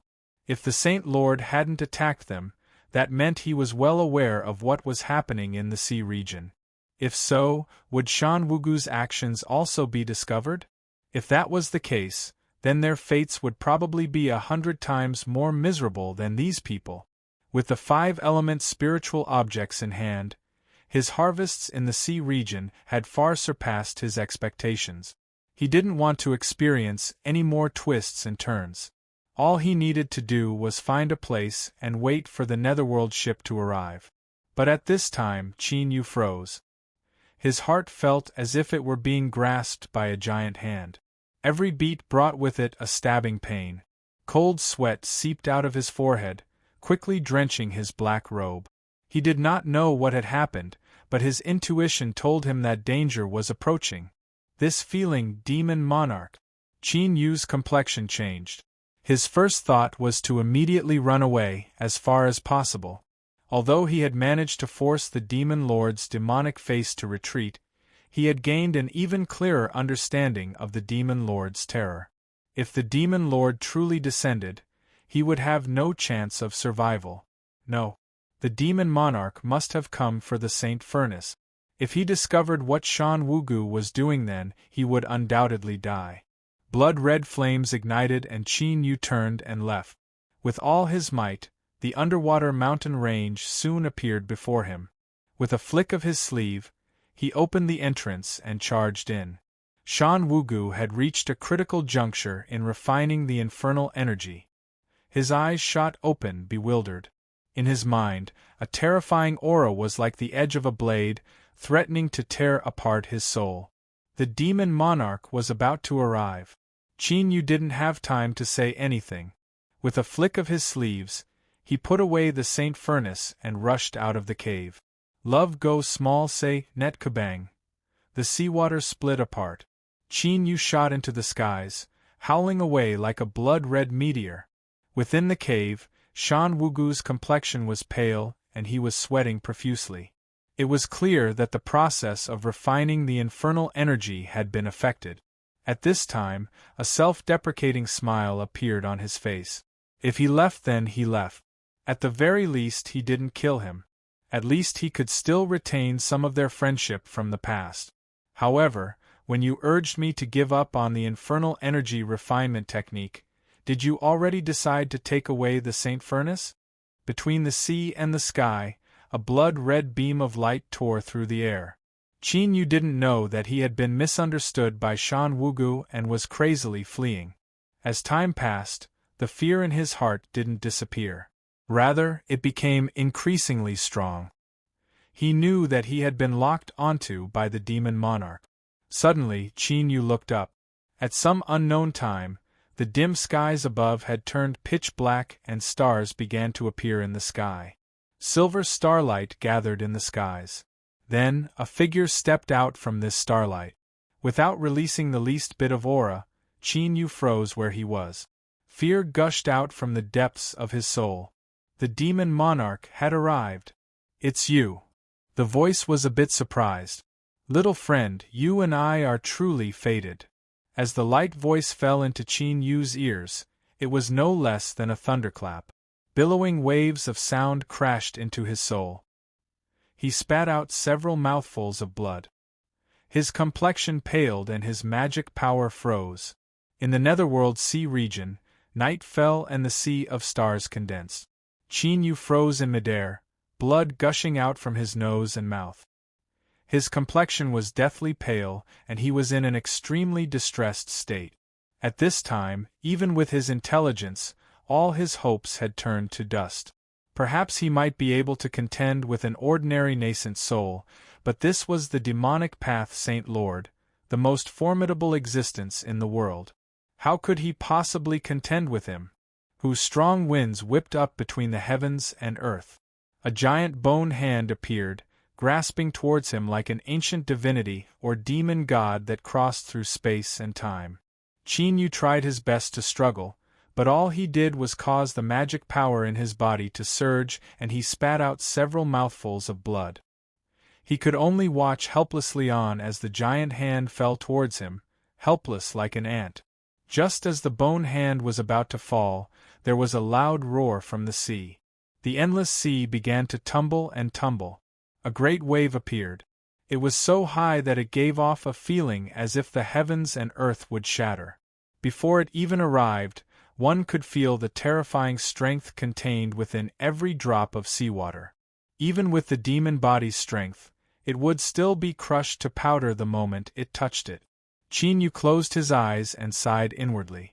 Up until now, he had experienced far too many life and death situations. He had already expected that death would arrive, but he never thought it would be so close to him. With the 5-element spiritual objects in hand, he would be able to cultivate the 5-element sword diagram. His bright road of cultivation would slowly unfold, but the moment it bloomed, he would instantly fall into darkness. Indeed, fate made fools of people. The affairs of the world were unpredictable. Whoosh, the sound of water rang out in his ears. He could feel the moisture contained within the water as well as the terrifying strength contained within. Suddenly, the imprisonment around him shattered and a cold voice echoed out. "Junior, the favor of saving my clan's princess is written off. Whether or not you can survive will depend on your luck." Qin Yu's eyes shot open. He saw the great wave pass through him and collide with the bone hand. At this moment, because space seemed unable to withstand the impact of such a terrifying strength, it violently twisted. Qin Yu felt a stabbing pain in his eyes. He couldn't help but close them, tears flowing down his cheek. Then, he felt as if he had become a tiny speck of sand wrapped up in the rushing river, a tiny speck of sand that could be ignored. Wildly tumbling and shaking, the formidable strength nearly flattened him and tore him apart. Countless wounds tore open on his body and blood gushed out from his head. Qin Yu bitterly smiled. He finally understood why that voice had said that whether or not he could survive would depend on his luck. Indeed, just because he didn't die just now didn't mean he wouldn't die in the future. This was a cruel and sorrowful fact. He took a deep breath. A stabbing pain spread out from within his chest. Broken bones pierced into his flesh, and every breath he took felt a burning pain. His lungs should have been punctured, and every breath he took was filled with the smell of blood. His heart raced. Even if he knew this would accelerate the loss of blood, he couldn't care about anything else. This was because this was the only way he could stimulate the strength of the demon body and obtain a slim chance of survival. Otherwise, if he stayed on this terrifying battlefield, all that awaited him was death. Qin Yu tightly closed his eyes. He was worried that if he opened them, his eyes would be crushed by the wild strength. He stepped forward. This step landed on the wave. The usually gentle water current was now 100 times harder than steel. With a loud cracking sound, Qin Yu's foot broke apart and he rushed out. Before he collapsed, he had to escape the battlefield. Bang bang, heaven-shaking explosions rang out without end, each time setting off a heaven-shaking impact. Wild strength swept across the sea surface, stirring up endless amounts of seawater that blocked out the skies. Qin Yu was like an ant, struggling to survive beneath the might of the heavens. His complexion became increasingly pale, and the rate at which his wounds bled slowed down. His flesh and blood turned pale, as if all the blood in his body was about to run out.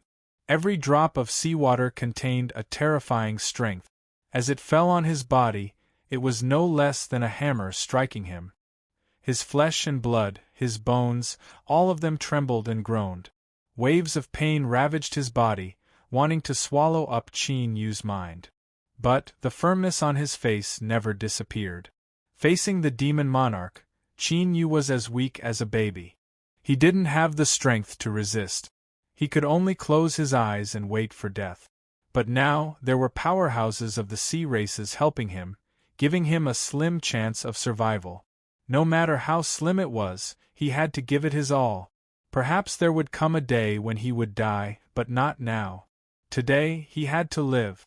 Qin Yu roared out like a wild beast from deep in his throat. He used the last of his strength to use the blood escape art. Blood-red light erupted, tearing through the waves. It was unknown how many times the blood-red light was struck, but just as it was about to collapse, the terrifying crushing pressure suddenly vanished. He had broken out. Qin Yu staggered. He had become several times thinner, almost as if he were a bag of bones. This was the terrifying loss of blood from forcefully using the blood escape art. His black robes hung on his body in tatters. His chest heaved up and down, as if he were on the verge of collapse. Qin Yu took out a pill and swallowed it. Then, he bit down on the tip of his tongue and took advantage of this moment to fly far away. Behind him, the battle between the two super powerhouses continued. As time passed, the range of the shock waves continued to expand. The surrounding sea region for hundreds of miles was like a storm, killing countless sea creatures. Qin Yu aimlessly flew forwards. He no longer had any thoughts of determining which direction to go in. His only thought was to get as far away from here as possible. After flying for an unknown period of time, he spat out a mouthful of blood. His injuries had reached the limit. If he didn't stop now, he really would die. With a flick of his sleeves, the 1,000-craft house appeared. Qin Yu landed on it and swallowed down a pill. Then, he used the last of his strength to release the yin-yang twin ants, and his consciousness fell into darkness. Chapter 122. Genius 1 second. Remember if you want to go? Net provides you with wonderful novels to read. The seawater surged and roared. Its terrifying power could crush everything, and its momentum was earth-shattering. But in the center of the storm, it was strangely quiet. Two figures faced each other from afar, both emitting a monstrous aura. The demon lord had a calm expression, his face devoid of anger. He stood with his hands held behind his back, exuding the bearing of a grandmaster.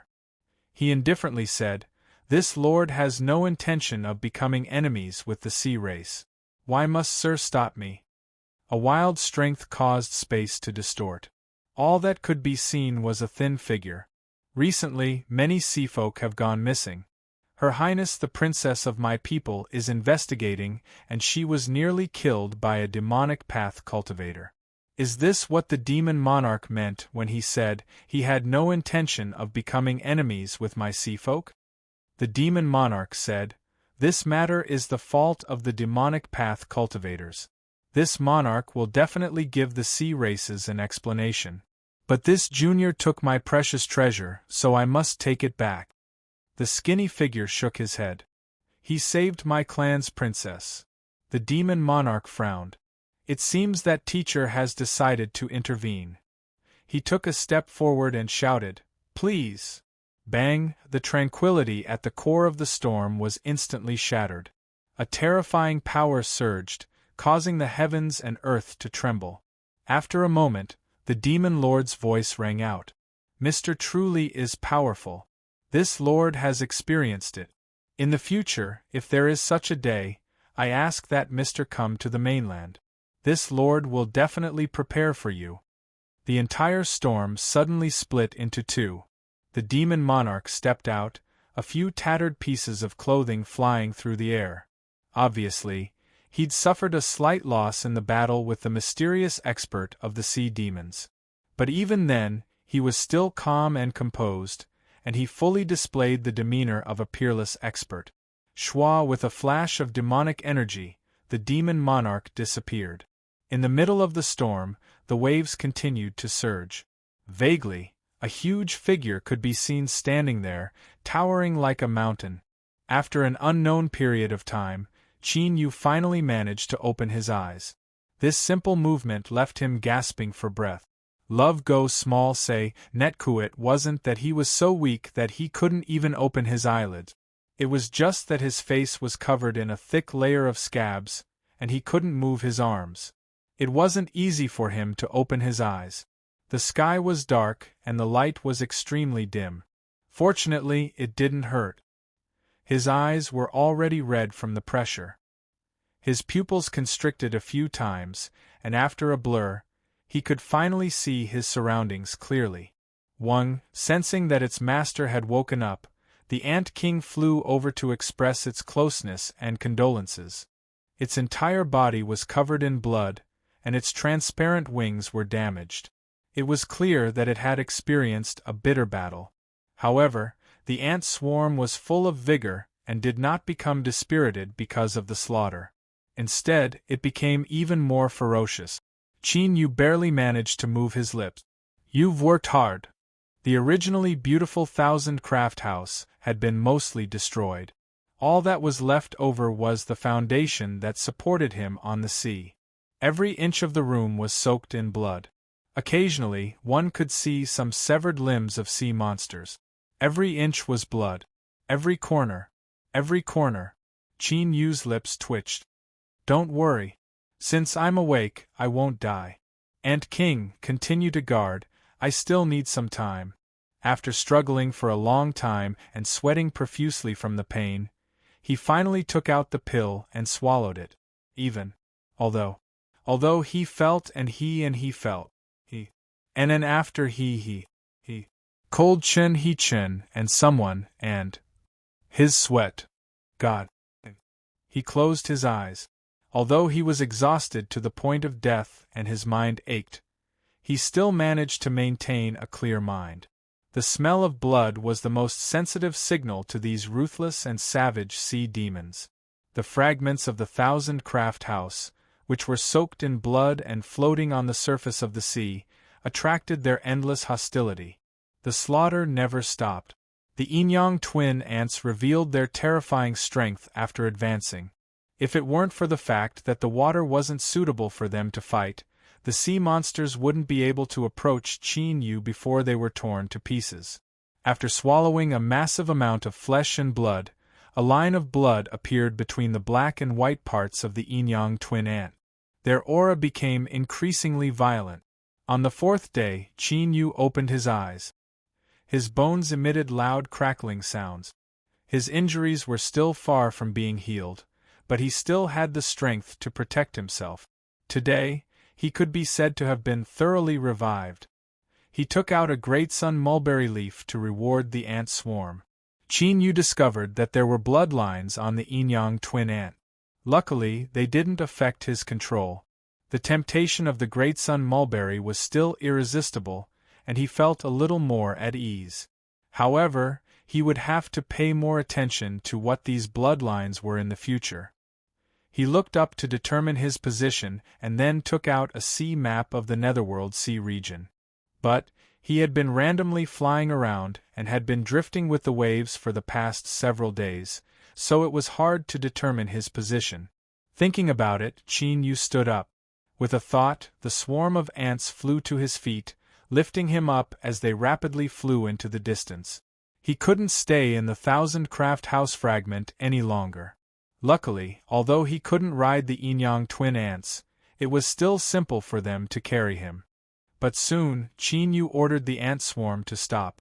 He looked into the distance. The distant horizon was also gray, but the colors seemed to have deepened. He turned his hand and the wind listening shell appeared. He poured magic power into it and placed it near his ears. After several breaths of time, his pupils shrank. Hum hum, the ant swarm flapped their wings and burst away in the opposite direction.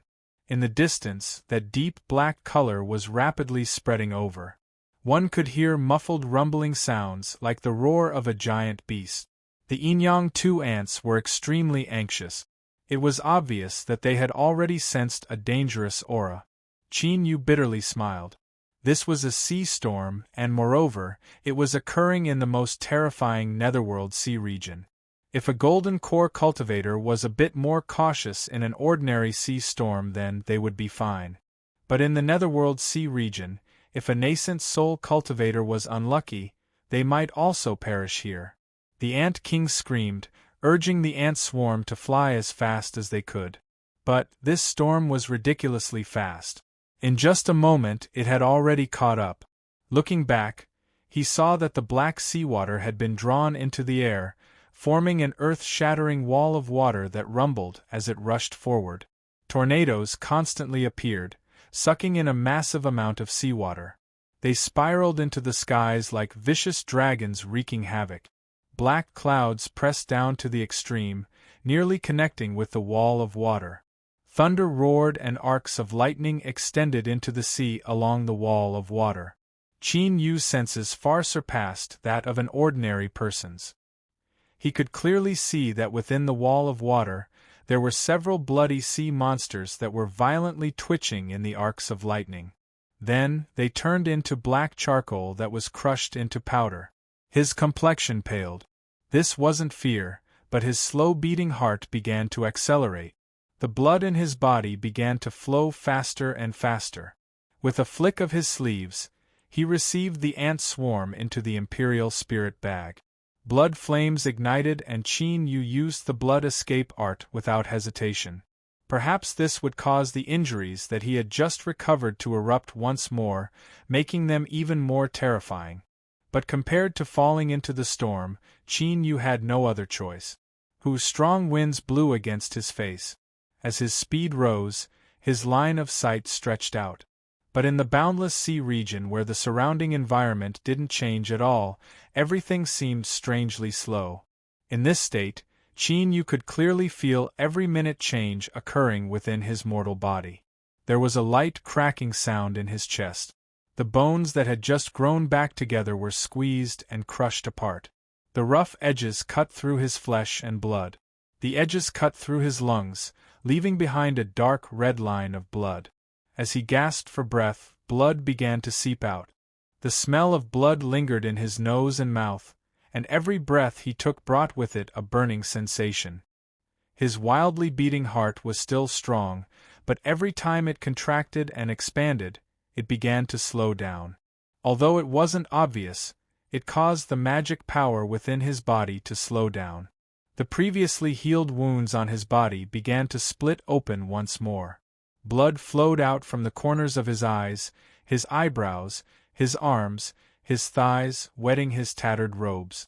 The blood that stuck to his body rapidly turned cold, turning into blood-red shards of ice that were swept away in the next moment. With his severely wounded mortal body, it was impossible for him to continue using the blood escape art for a long period of time. Qin Yu was well aware of this. He only tried his best to last until he escaped the range of the storm. But as time passed, the storm was thrown far behind. Even so, it was still boundless and he couldn't find the edge of it. If he continued like this, his mortal body would collapse before the storm arrived and he would die. Qin Yu sighed inwardly and came to a sudden stop. The blood-red light faded away to reveal a pale face. His slightly recovered mortal body was even thinner than before. Since he couldn't avoid it, there was no need to run. Of course, he wasn't waiting for death, but seeking survival in a hopeless situation. Qin Yu sat down cross-legged. With a thought, light erupted around him, and nearly 100 talismans covered him. After doing this, he thought for a moment. He turned his left hand and took out the 100 nether sword, and his right hand took out the copper mirror. These two were the strongest magic tools he had. Although one was sleeping and the other hadn't recognized him as its master, in this life-or-death crisis, Qin Yu couldn't care too much about such things. Either he could help him survive, or they could be buried in the storm together, forever sinking to the bottom of the sea. Rumble, rumble, the sound waves shook the heavens and earth. From afar, one could only see black clouds and walls of water connecting together. Water tornadoes soared into the heavens and thunder roared. It was only from up close that one could truly feel just how terrifying the netherworld sea region storm was. This was a true majesty that came from the heavens and earth. Everything that blocked its path was as small as an ant, leaving behind only destruction and despair. Qin Yu took a deep breath. Like a great stone, he sank to the bottom of the sea. In the next moment, the surrounding seawater began to boil. Every drop of water trembled, releasing endless energy. Hum, hum, all of the talismans around Qin Yu lit up at the same time, resisting the pressure of the seawater. Even so, he stuffily coughed and spat out a mouthful of blood. His entire person wildly tumbled in the boiling seawater. He couldn't distinguish north from south, up from down, left from right. Compared to the storm that had been stirred up by the demon monarch and the sea monsters, this was 3 times more terrifying.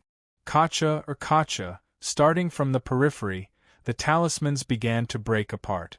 Bit by bit, they began to disintegrate, becoming faster and faster. Suddenly, the surrounding pressure vanished. Everything in front of him brightened. It was Qin Yu's figure being sucked out of the seawater and sucked into the wall of water. Rumble, rumble, rumble, rumble. He was like a plank on the crest of a wave, able to be torn to pieces at any moment. Whoosh, a waterspout rose into the air. From the moment it drilled out to the moment it formed, only several breaths of time had passed. Before Qin Yu could respond, he was pulled out of the wall of water. Peepa! Peepa! The talismans rapidly collapsed. The tearing strength exerted on Qin Yu's body tore open his wounds, revealing the bones underneath. Blood dyed his entire body red, flowing down his arms to his palms and soaking his 2 treasures. He lowered his head, his face fierce and ruthless. If you don't do anything, then you will follow me to eternal damnation. Hashtag, hashtag, hashtag, hashtag. It had been published. Nearly 400,000 words had been released to the public. He hoped that everyone would be satisfied and that they could give Steamed Bun their genuine support. He bowed in thanks. Chapter 123. Genius in a Second. Remember Love Go? SpeakNet to provide you with wonderful novels to read. Bang, the copper mirror trembled. Blue divine light gushed out, covering Qin Yu like water. In that instant, all of the talismans had shattered. If he had been even a moment slower, the strength of the waterspout would have been enough to tear him apart. The blue divine light condensed into a bubble, allowing the waterspout to suck it away. As it wildly spun around, the feeling of being trapped within could be imagined. Qin Yu didn't believe that the copper mirror that could resist the waterspout wouldn't have a way to eliminate this terrifying spinning. Perhaps the more likely possibility was that it still held hostility towards Qin Yu. Although it couldn't attack him right now, it still hoped to borrow the power of the waterspout to make him suffer. Qin Yu clenched his teeth. He made up his mind that he would subdue the copper mirror in the future and then let it know just how terrifying a man with a grudge was. As the black clouds tumbled, a bolt of thunder came crashing down. The entire waterspout sparkled with lightning. The blue divine light violently fluctuated. It was clear that the power of thunder had caused great damage to it. More and more marks appeared on the surface of the copper mirror. The blurry surface of the mirror became increasingly dim. It seemed that if it was struck by thunder again, it wouldn't be able to withstand it. Qin Yu roared, "If you don't want to be destroyed here, then stop spinning." The blue divine light paused for a moment. Then, it began to spin in the opposite direction, counteracting the spinning strength of the waterspout. Yu took a deep breath and stood up. His complexion darkened as he looked around. Bang! From the black clouds, a bolt of lightning fell down. Yu fiercely attacked. He ruthlessly threw out a bamboo branch that flashed with lightning. Under the attraction of thunder and lightning, the lightning that rushed towards the waterspout changed directions and smashed into the bamboo branch. It was useful. Yu's spirits rose. Although using the sky thunder bamboo like this was an act that deserved to be struck by lightning, in the face of life or death, everything else had to be put aside. Moreover, as long as he was alive, even if the entire sky thunder bamboo was destroyed, as long as the rhizome existed, he could rely on the little blue lamp to grow it back in a short period of time. Something was wrong. Yu frowned. He felt as if he had forgotten something. After being injured and losing blood, even the speed at which his brain worked seemed to slow down. Suddenly, Yu clapped his hands, cursing himself for being an idiot. What was there to be afraid of? The little blue lamp seemed to be very interested in thunder. Although the storm of thunder wasn't heavenly tribulation, it wasn't much weaker than heavenly tribulation. Shwa, the little blue lamp appeared.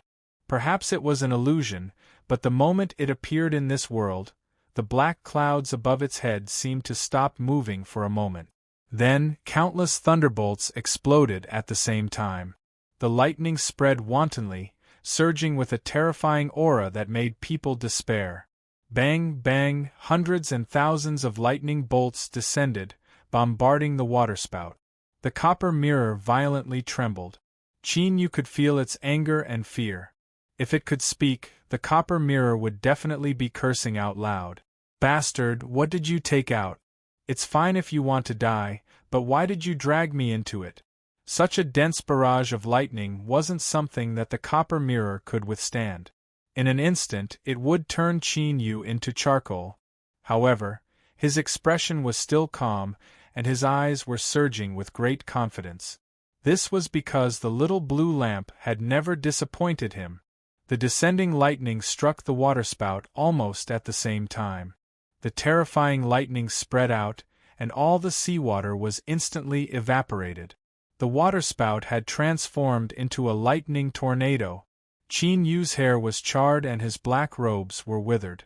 The black sword moved imperceptibly for a moment before falling silent once more.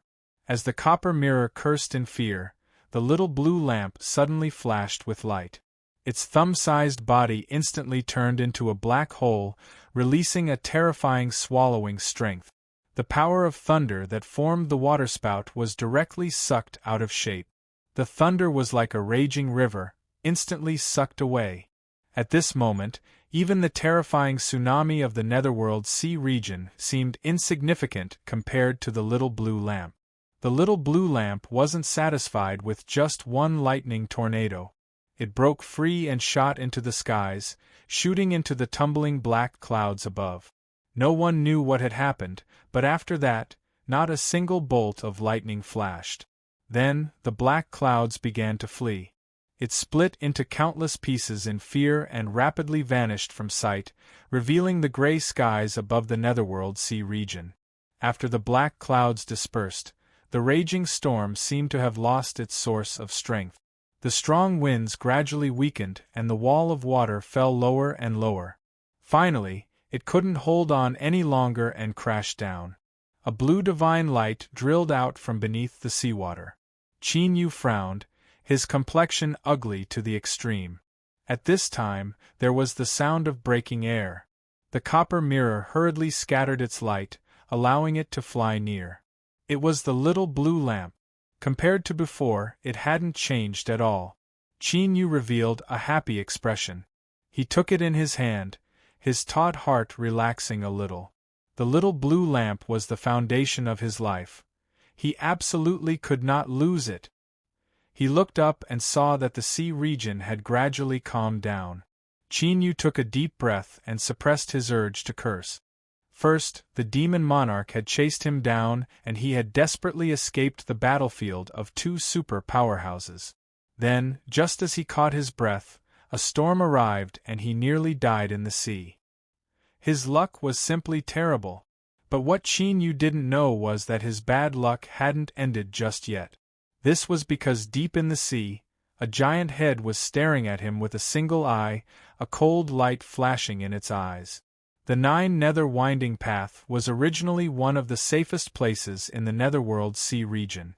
But as luck would have it, this storm just happened to pass through that place. The tumor had an extremely keen sense for danger. It had escaped ahead of time and relied on its powerful body to move deep in the sea, avoiding the storm's attack. It was originally prepared to wait for the storm to pass before leaving, but it sensed the aura of that human cultivator. After hesitating again and again, it chased after the storm until it finally found his figure. Then, the tumor saw something that it had never imagined in its life. The storm of thunder was a terrifying strength that could annihilate a nascent soul, but it was actually cleanly swallowed up by a thumb-sized lantern. It didn't know what this lantern was, but its instincts told it that as long as it could obtain this lantern, it could change its destiny. An unstoppable desire overwhelmed its hesitation and fear. The tumor decided to attack. The seawater suddenly caved in, forming a straight and bottomless hole that led straight to the seabed. Qin Yu's heart shrank. Without enough time to dodge, he was caught up in an invisible strength and pulled in. Above his head, the seawater rapidly closed up like a cage closing. It rapidly sank down at an unimaginable speed. Soon, the faint light in the sea vanished and the surrounding pitch-black darkness disappeared. Qin Yu was enraged.